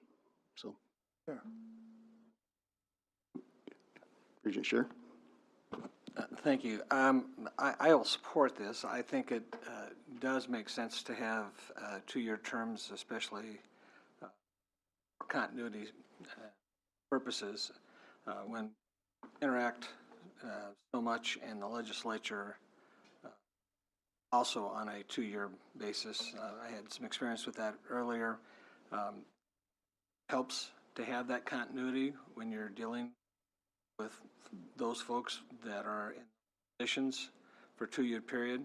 It takes a little while to build those relationships, and as you move forward, to have to start rebuilding those every year, I think is a waste of time and effort that we could be utilizing to benefit the university system from a leadership basis. I think this great benefit for us publicly and as well the governor's office and the legislature to try to work forward and continue their necessary support of higher education. Okay, Regent Whites? Yeah, I understand that sort of thinking. I think when you said, is there a right time to do this? I think this is not the right time to do this because we are about to do an entire review of our bylaws as regents and our leadership structure and how we go about our business. And I think doing this before we meet again in February doesn't make a lot of sense to me to make a big change in structure, which this really is. And then 6 months later, we have a whole new structural plan that we've worked through our bylaws and our charter to make sure we're working effectively and efficiently. So while this may be a good idea and it may resurface again as we review our bylaws, I feel like this is not the right time to be doing this. It's just a matter of, can we be patient enough? I think the other thing I want to say about this is the role of the vice chair, basically, in my mind, has been to learn from watching the chair, shadowing the chair, going with meetings with the chair, and building those relationships in advance of the year that they will move forward to be chair. So I think the other thing it offers is an opportunity for the variety of leadership styles that we all see around the Board of Regents, and we all have our own strengths and weaknesses. And I think it's important that, especially having chaired committees and having had opportunities to work with a variety of state senators, we do have other opportunities to get to know the unicameral and to talk to them about issues related to the university. So I feel like this isn't necessarily a terrible idea. I think it changes when we change drop a vice chair or whatever it is we do with that. But I also think we've got 6-year terms, and you put someone on as a chair of the board for 2 years. That means maybe you get, if you have a group of 8, you may have three chair opportunities available to the board. So there are some issues about this. I felt like we as a board did not discuss this change before it was proposed. And I feel like we haven't had a chance to really examine how this structure would change some of the other structures of our leadership and our committees. And we've added a committee and a working group in the last 6 months. And we need time to go back and say, how does this all fit together? How do we have a structure that works efficiently and effectively? And I think it is critical that we work with the unicameral. And I know we have the dinner once a year with the unicameral, and that's a really good thing. But I think there are opportunities that we can be encouraged to do in terms of individual work as regents to develop those relationships.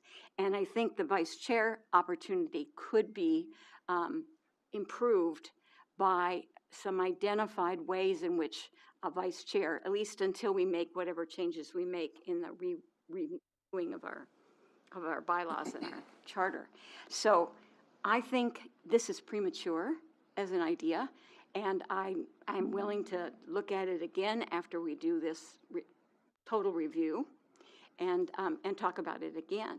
But I don't feel prepared at all to make a change like this before we're about to change, potentially change bylaws and charter. So I'm very much against this idea right now. It's a timing piece. It's not necessarily saying it's a bad idea. Thank you. Good comments. Regent Kinney. I was just going to say that when I first heard about this is when Governor Pillen was on this board, and he talked about that, and we've talked about it a lot since then. And as I look back at my time as president, I mean, it was also the time of COVID, but by the time you get done with your first year, you know, stuff like the legislature, the foundation, you just start to know those people, and then you switch again. So, you know, that's why I'm for it. I think leadership from this room will be a lot better that way. And some of the other comments that have been made are obviously true too. You need to work on who's going to be next and allow them to learn some of the things that you do as you're trying to take a drink out of a fire hose when you first step into the role. Regent O'Connor. I'm a no vote on this item, and I have 2 objections to it. The first one is procedural, and the second one is substantive. Procedurally, this was brought to the floor by the executive committee without consultation with other board. We recently met as a board for a retreat and had conversations about our committee structures. Those conversations so far have been productive, but they are not finished, and bringing this item forward right now before we finished our study on structures and leadership seems premature.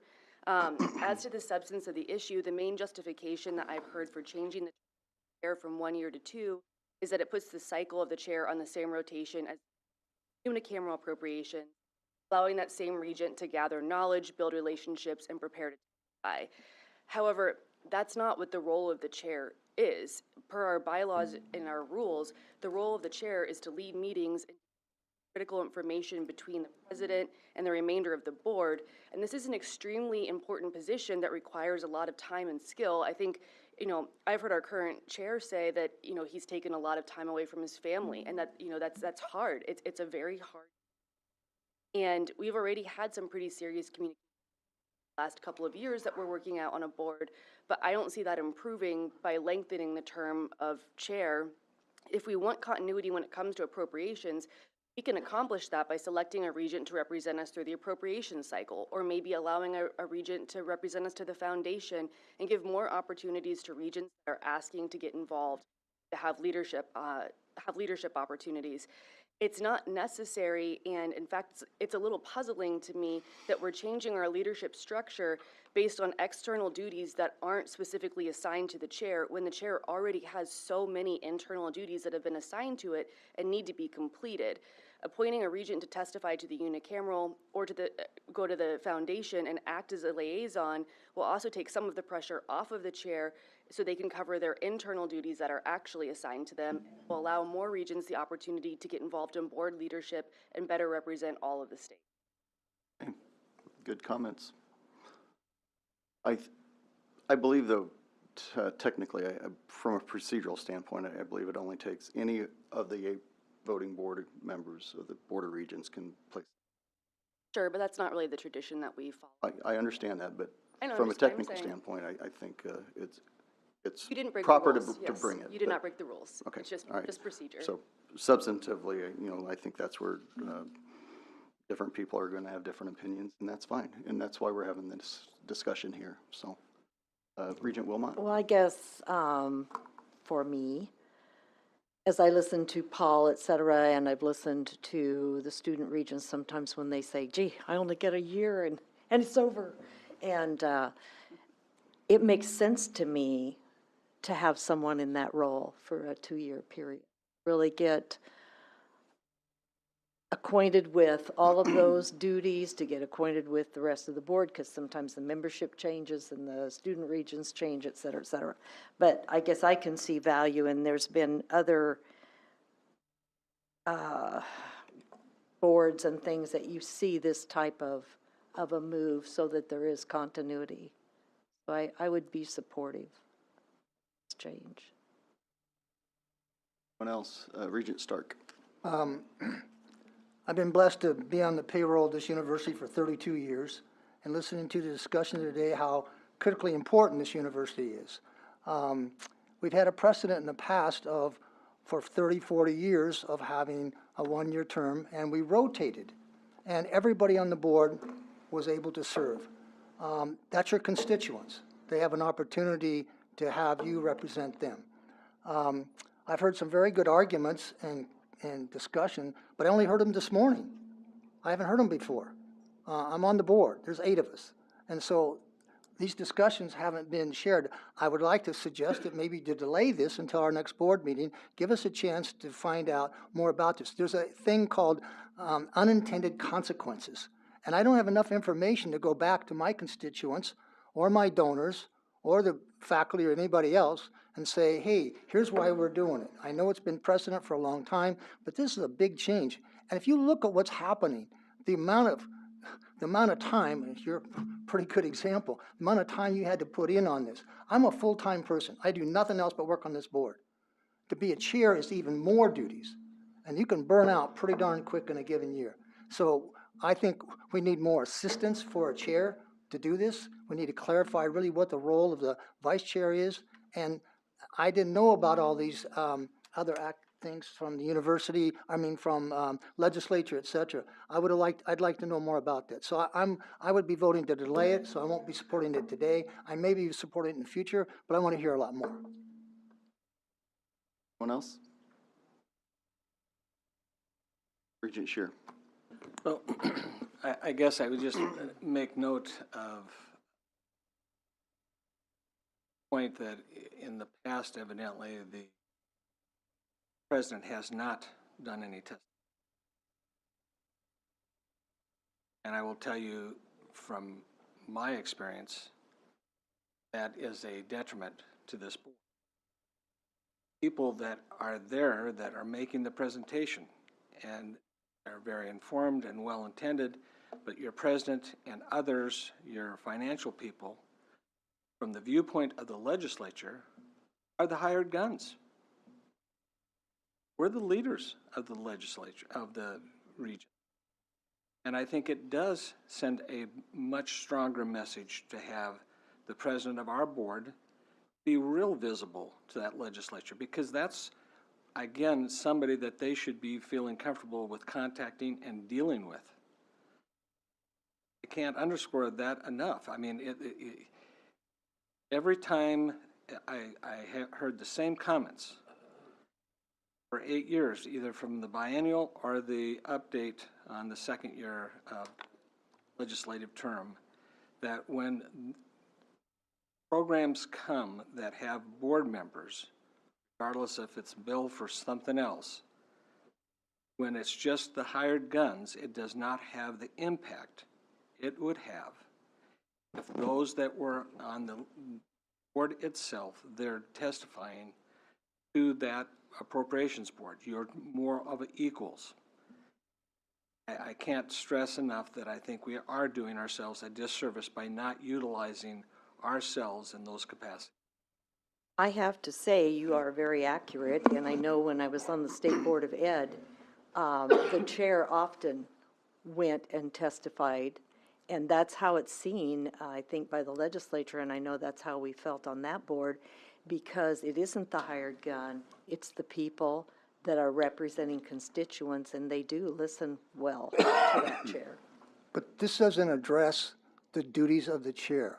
If you look at the bylaws, there's only 4 things that the chair does. Stick with me. You sign the diplomas, you sign contracts, you run these meetings, and you assign committees. You would need to rewrite, that's not in here, you would need to rewrite the duties of the chair to do these, to accomplish these things, to go testify, etc. So that's not in this provision today. So that's what I'm saying about, it's unintended consequences. I think you need a broader description. You need to change the description of the chair, what the duties of the chair are. That's not in here. Sure. Well, I would just simply respond that it doesn't say that the president can't be available to testify. It doesn't preclude them from doing that.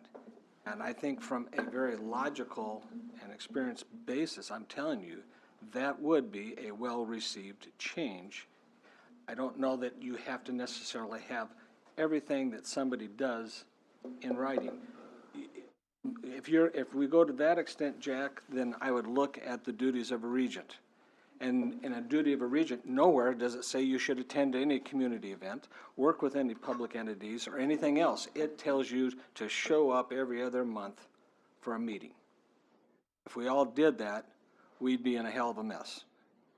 And for us to not allow or want that type of interaction, to me, seems a loss of the ability of this board and this institution to further our prospective wishes with the legislature and the governor's office.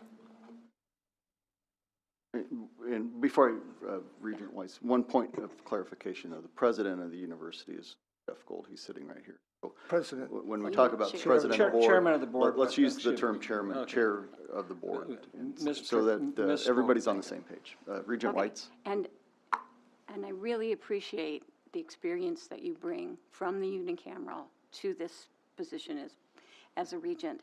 And I think it's a very important relationship that we have to have.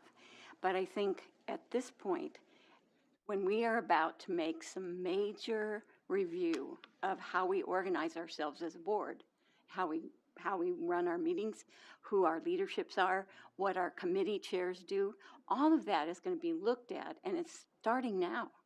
So why would we want to do something that isn't completely put together with the details and the sense of, have you considered this? Like, things have come up today that I hadn't thought about and are important to think about. So my objection is not to the idea. My objection is to we haven't had the opportunity to work through how this board is going to operate going forward. The world is changing so rapidly, and I understand that this idea of continuity is critical, and we don't even have that on our committees. So I think there's a major sort of time for us to pull out our organizational theory heads and say, what's going to make this board operate in an efficient, effective way, doing the kinds of things like you're talking about, being more connected to the unicameral perhaps. The idea of having someone go to the unicameral as a rep from the Board of Regents may come up in when we review the charter. We're starting to do that. So why? I don't understand the push to do this right now. We've done this biennial budget where we have different presidents for a while. We can do it one more year. I don't think it's going to take any more than that to figure out how we're going to change as to how we operate. And I really, I mean, these are important things for us to talk about. And we haven't really, I mean, a brief conversation about possibilities is not an in-depth conversation of what does it mean to be a chair of a committee? What does it mean to be, are we going to have vice chairs? Are we going to have committees, chairs be on the executive committee? There's a lot of opportunity here for us to become an even more powerful, more efficient, more effective board. And I think we need to allow ourselves the chance to review how we're operating now and what are new ways we could operate that would be better. So I'm not saying we will never do this. I am simply saying we don't need to do it at this meeting right now as we're about to review our entire operation.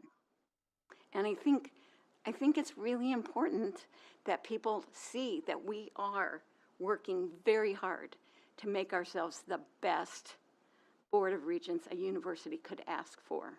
And in reviewing in this way, I think we do that. We say, hey, some of these things aren't working very well. Let's figure it out. Communication, collaboration, all those pieces need to be a part of a review of our operation charter bylaws. And I would suggest that we could table this, as I would offer I don't know, it wouldn't be an amendment, but I would like to offer a motion that we table this and that it doesn't go away. It's not being dismissed as a bad thing. It's simply saying we aren't ready. I'm not ready. I will tell you right now as a regent, I am not ready to make a decision like this. And I would hate to see us make these kinds of decisions and 4 months later unmake them again. I think that's really not a confidence builder for our constituents. If you'll forgive my comment, I teach strategic management. And so as I think about, you're talking about organizational theory and what this means, one of the things that comes to my mind is how much change is the organization capable of, and does it need? If there's a need for more change, and if the organization is capable of it, this is probably a good choice, because you need that continuity. You need to have that sort of like relationship with the leadership and that kind of confidence you can hold that position long enough to pull it off. If the institution isn't ready for that much change, and if it's not needed, then it's good to have the change in leadership. Right, so much change just in one. I know as a faculty senate president, I get 1 year, so it's like, man, you just like kind of get your butt kicked for the first year, and then you hand it off to somebody else for that to happen. I know that can be pretty tough. Were you a vice chair before you were? I wasn't, but that was because the vice wasn't able to take her term. because of some different demands on her workload. And so I kind of got pushed into it. But anyway, that's just one of the ways to think about it. Yeah, thank you. So we've been having this discussion for quite some time, back to when Governor Pillen was on the board. I think 2 years ago we had it again, discussion of potentially amending the bylaws to do the 2 terms, and I don't know your reasoning. It was, you had brought it forward and then you pulled it. So I mean, this is not a new discussion topic, right? It's been something that we've talked about for quite some time. And I initially, I had said, yes, I'm in favor of the 2-year chair. And then we start talking about the structure issues that we're talking about now with AAU as the goal. We talk about, we've brought up an athletics committee. And what does that mean, and who is that going to govern, and who is, you know, what is our responsibility there, and are there problems if we have governance over 2 D1 athletic programs, and you know, who would we have governance over?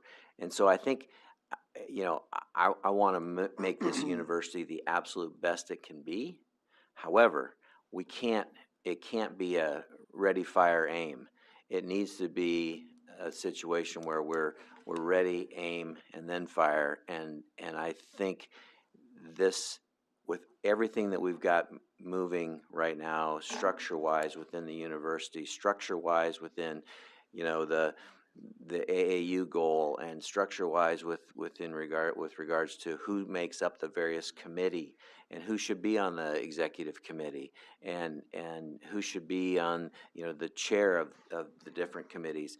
I just think we need to have further discussion to talk about this as it relates to our overall structure. And Barb, you say in February we talk about this. I don't think that's the time. I think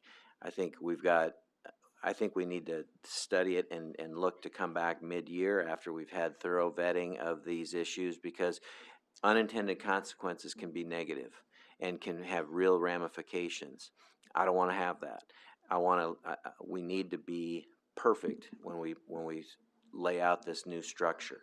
We need to be perfect and strive for perfection. And if we're not, we need to table it and come back and vet it further and then go forward with it.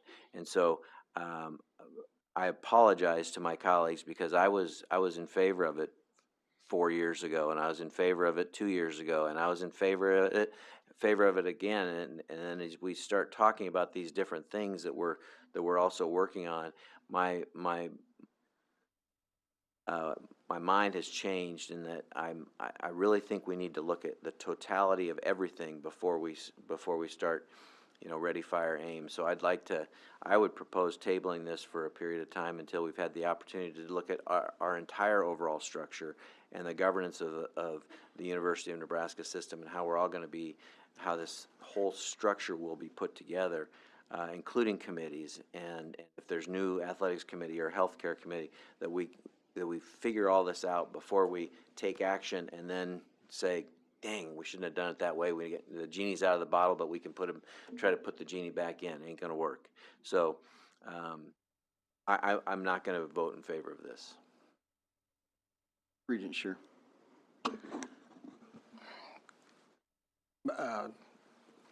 Tim, I appreciate your comments, more so because this has been discussed on more than just today. It has been an idea that's been addressed for a number of years. It almost appears that we are going to eliminate better in seeking the perfection. This process would better align us with those that we need to be aligned with. And for us to wait for a perfect system, which I will tell you right now is we will not reach a perfect system. So for us to talk about what we wanted to make all these vetting, to me, is just another time delay. I'm a business guy. If I find something that I believe is better, I'll react to it right away. I'm not going to wait another year or two to see what other people are going to do, because I'm going to try to use it as an advantage. I think this is a clear advantage that we could utilize as a board, and if we choose not to, that's on us. But we can't continue to postpone decisions like this, anything that's controversial, simply because we continue to want more time to do things. We have to start doing something. I would challenge the premise that this has been discussed, because it was discussed at the executive committee, but some of these arguments I've not heard before. This is new to me. And it may be brought up before with Jim Pillen, but we had a strategic planning meeting recently, and I had a 5-second clip that this was something that was being considered. That's all I've heard of it. So those of us that aren't on the executive committee didn't have that kind of discussion. So this is kind of new to us. That's part of why the delay is here, so we get it right. I would also like to say, I don't think we're talking about a 2-year process to look at our bylaws and look at our structure. In my time as a regent, I've worked on the Academic Affairs Committee, and I have watched have a new president in place. This is a perfect opportunity for us to say, we have new leadership at the very top of our organization, and this is a perfect time to say, how can we make it better? I'm not saying we'll ever get perfect. I think perfect is damaging to better, because trying to be perfect sometimes gets us, like you said, into delays and nothing ever changes.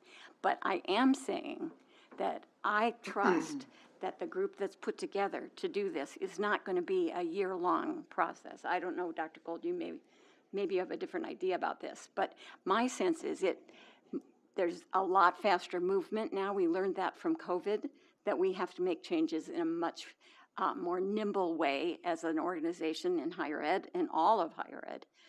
And so I disagree that we're going to be postponing this for 2 years. I've been a regent I just am starting my 2nd term in this next year. But as I watch our process, and I see communication issues that are major, I see the same people in the same roles over and over again. And to me, there's a time and a place for us, especially when we have a new start with a new president, to really improve how we do this and to get at some of the issues that have held us back in the past. And dragging our feet, pushing things forward has been a technique that's been used many times over the time I've even been a regent. I'm not proud of that. I don't like it. I'd much rather have action than talk.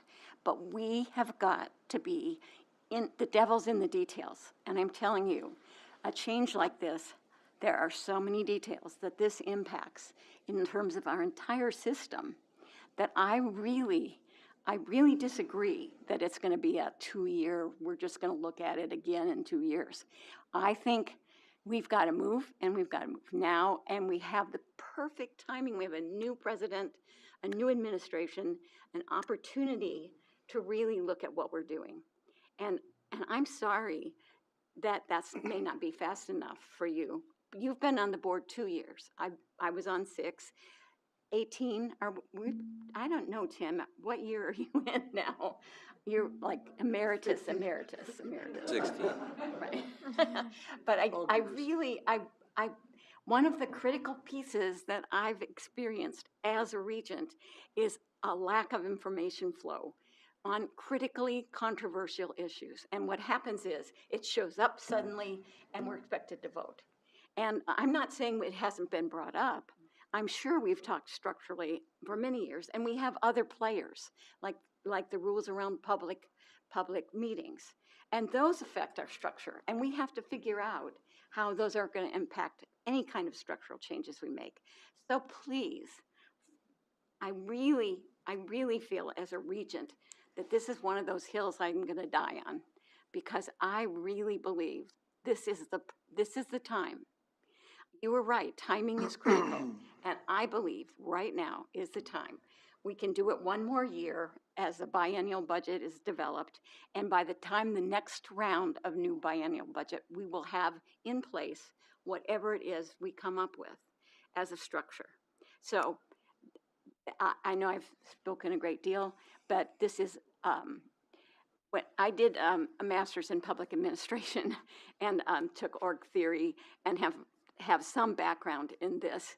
And I will say to you, this kind of sudden change, which feels sudden, even though there's been various discussions by different regents at different terms of regents, it has not been a thorough discussion by the current group of regents in an 8-person, full out, let's look at the details. How would this impact this? How does that impact that? How do we not have unintended consequences? And you're right, we can't get the genie back in the bottle if we change it now.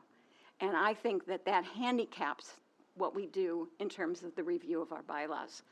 So this is my hill to die on. I will vote no on this, but I also will tell you, I am open to ideas. I think we need to explore more structures. We're a very unusual board because we're elected. You know, other boards get to pick.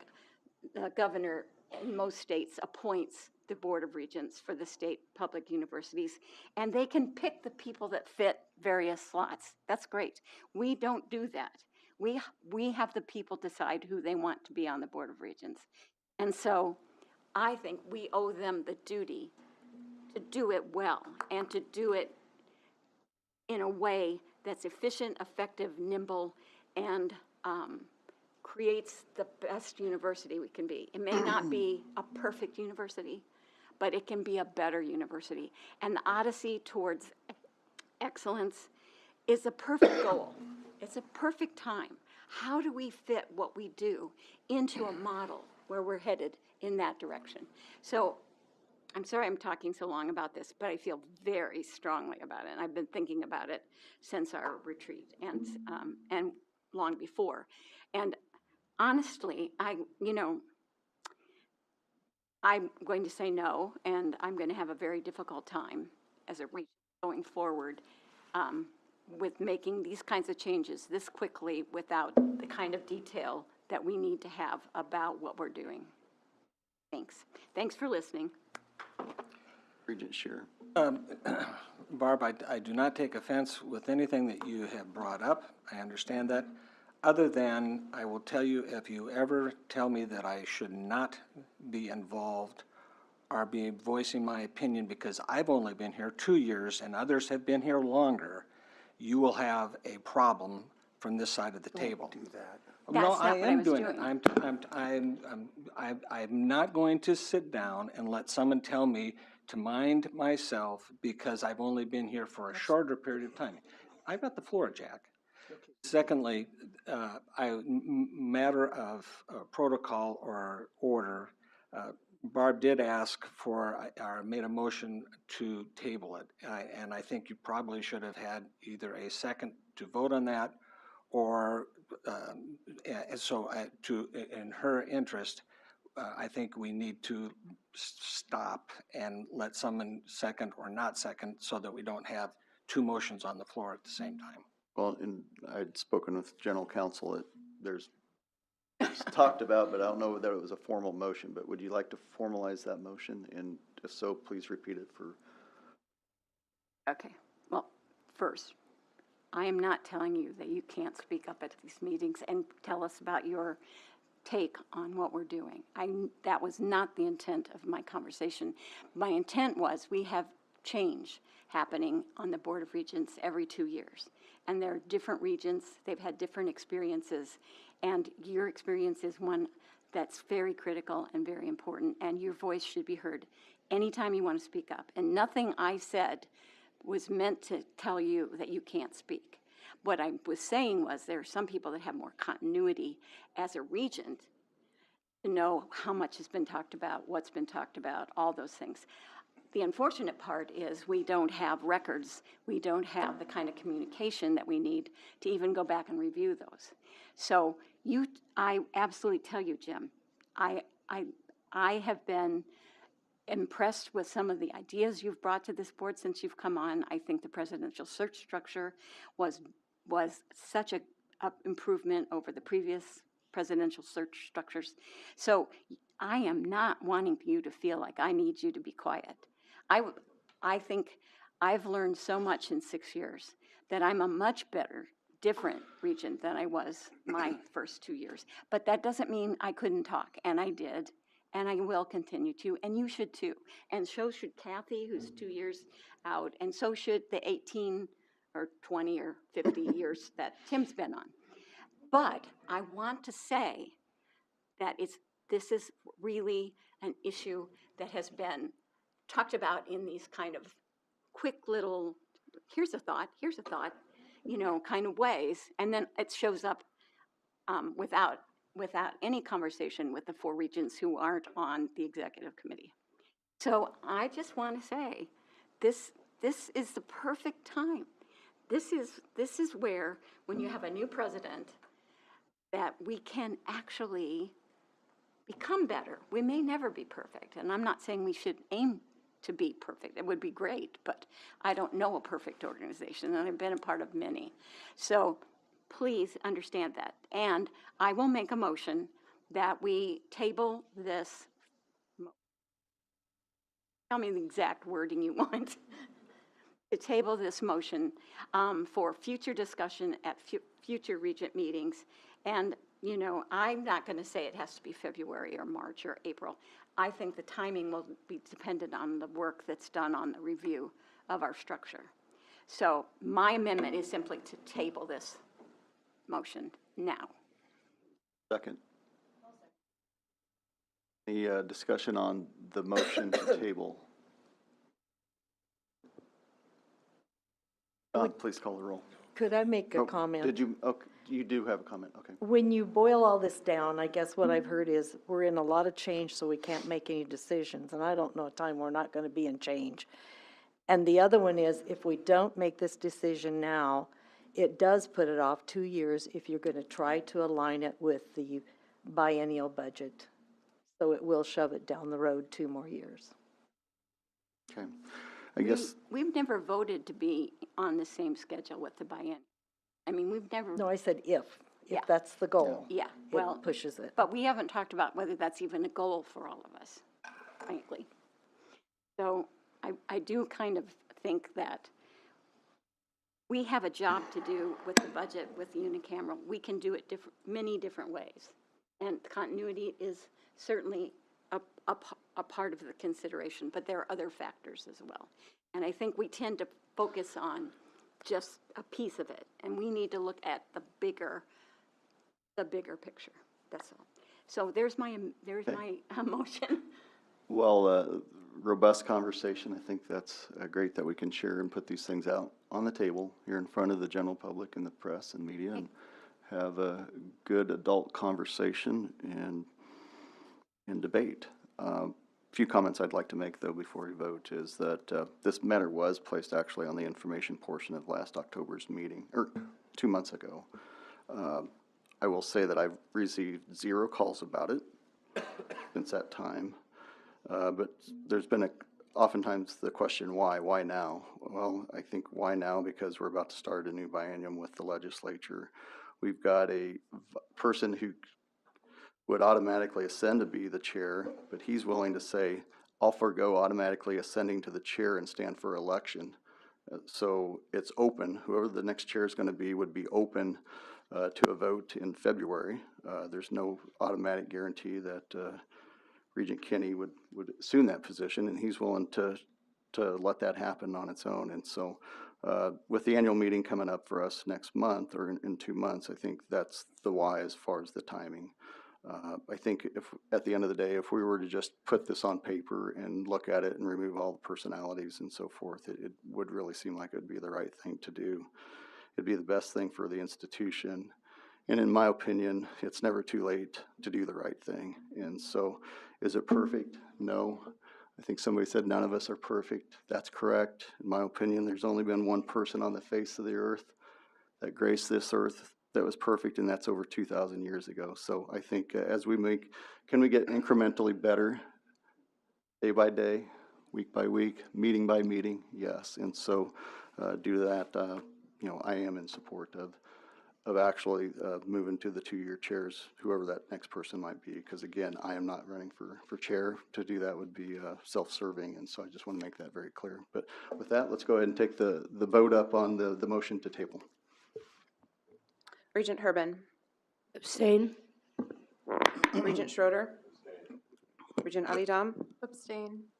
Regent Devaraju. Abstain. Regent O'Connor. I approve the motion to table. Regent Schaefer. No, oppose. Regent Shear. No.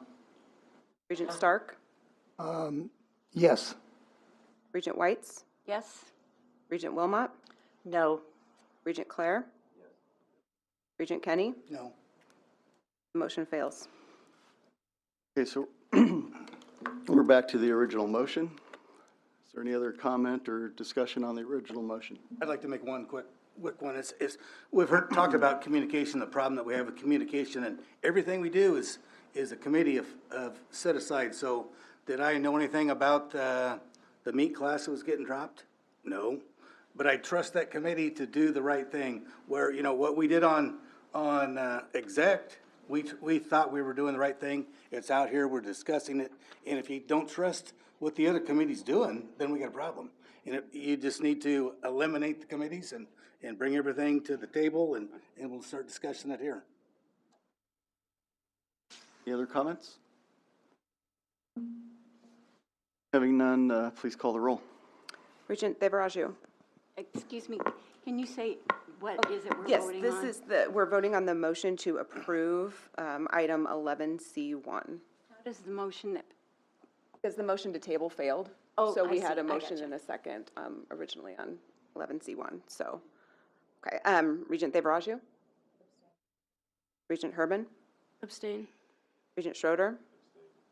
Regent Adidam. Abstain. Regent Kenny. Yes. Regent O'Connor. No. Regent Schaefer. Yes. Regent Shear. Yes. Regent Stark. No. Regent Whites. no? Regent Wilmot. Yes. Regent Clare. The motion fails. Okay. All right.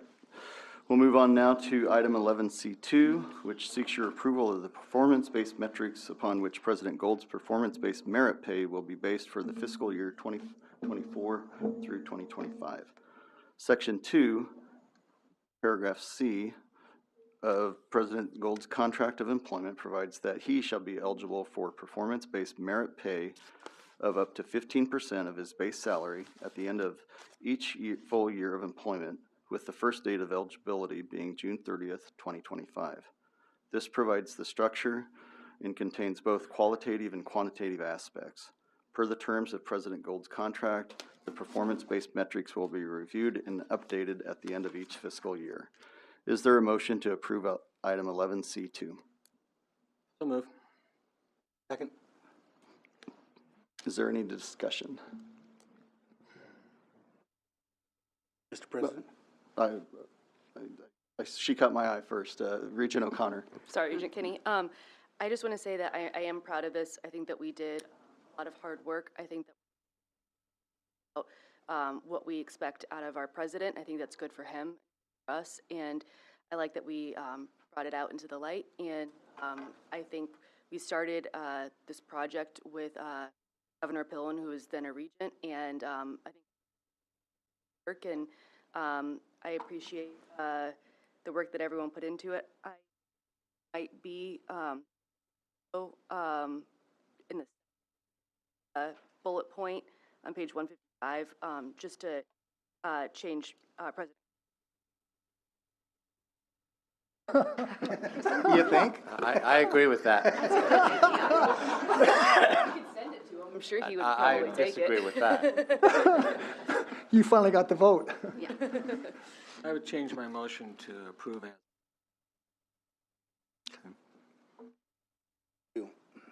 Seconds are there. Okay. Any other comments, questions?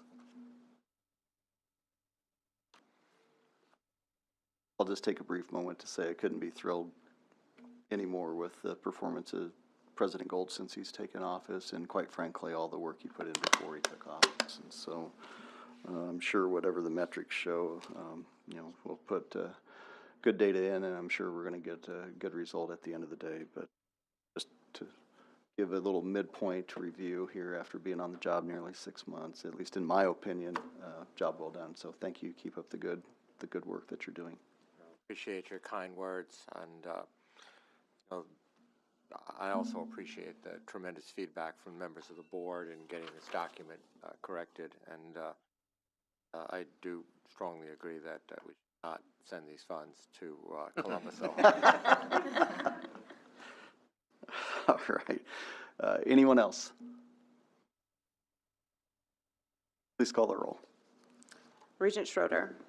Regent Adidam. Yes. Regent Devaraju. Yes. Regent Herbin. Yes. Regent Schaefer. Yes. Regent Shear.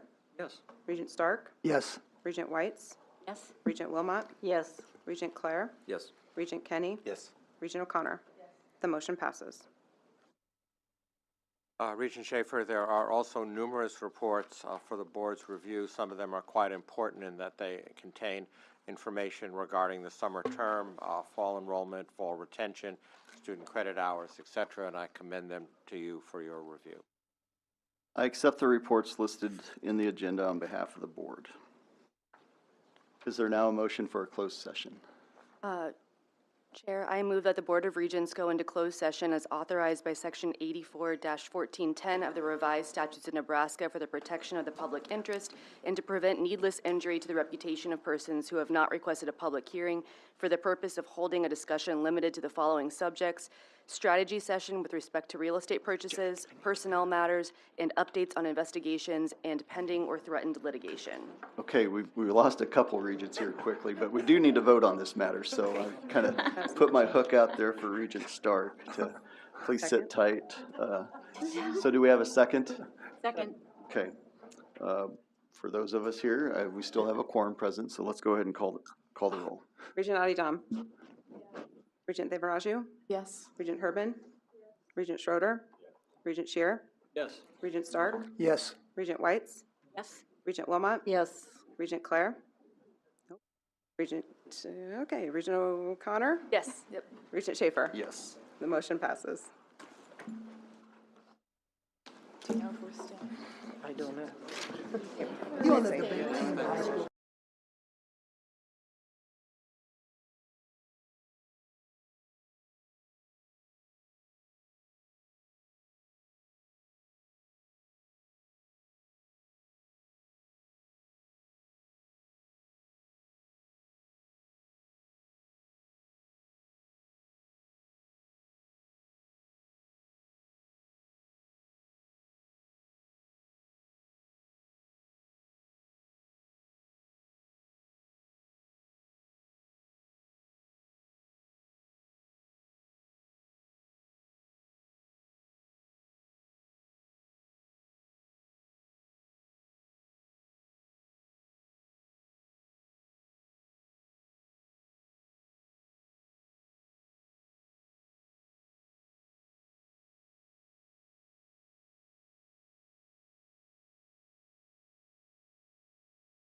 It is now 12:31 p.m. and we are back in open session.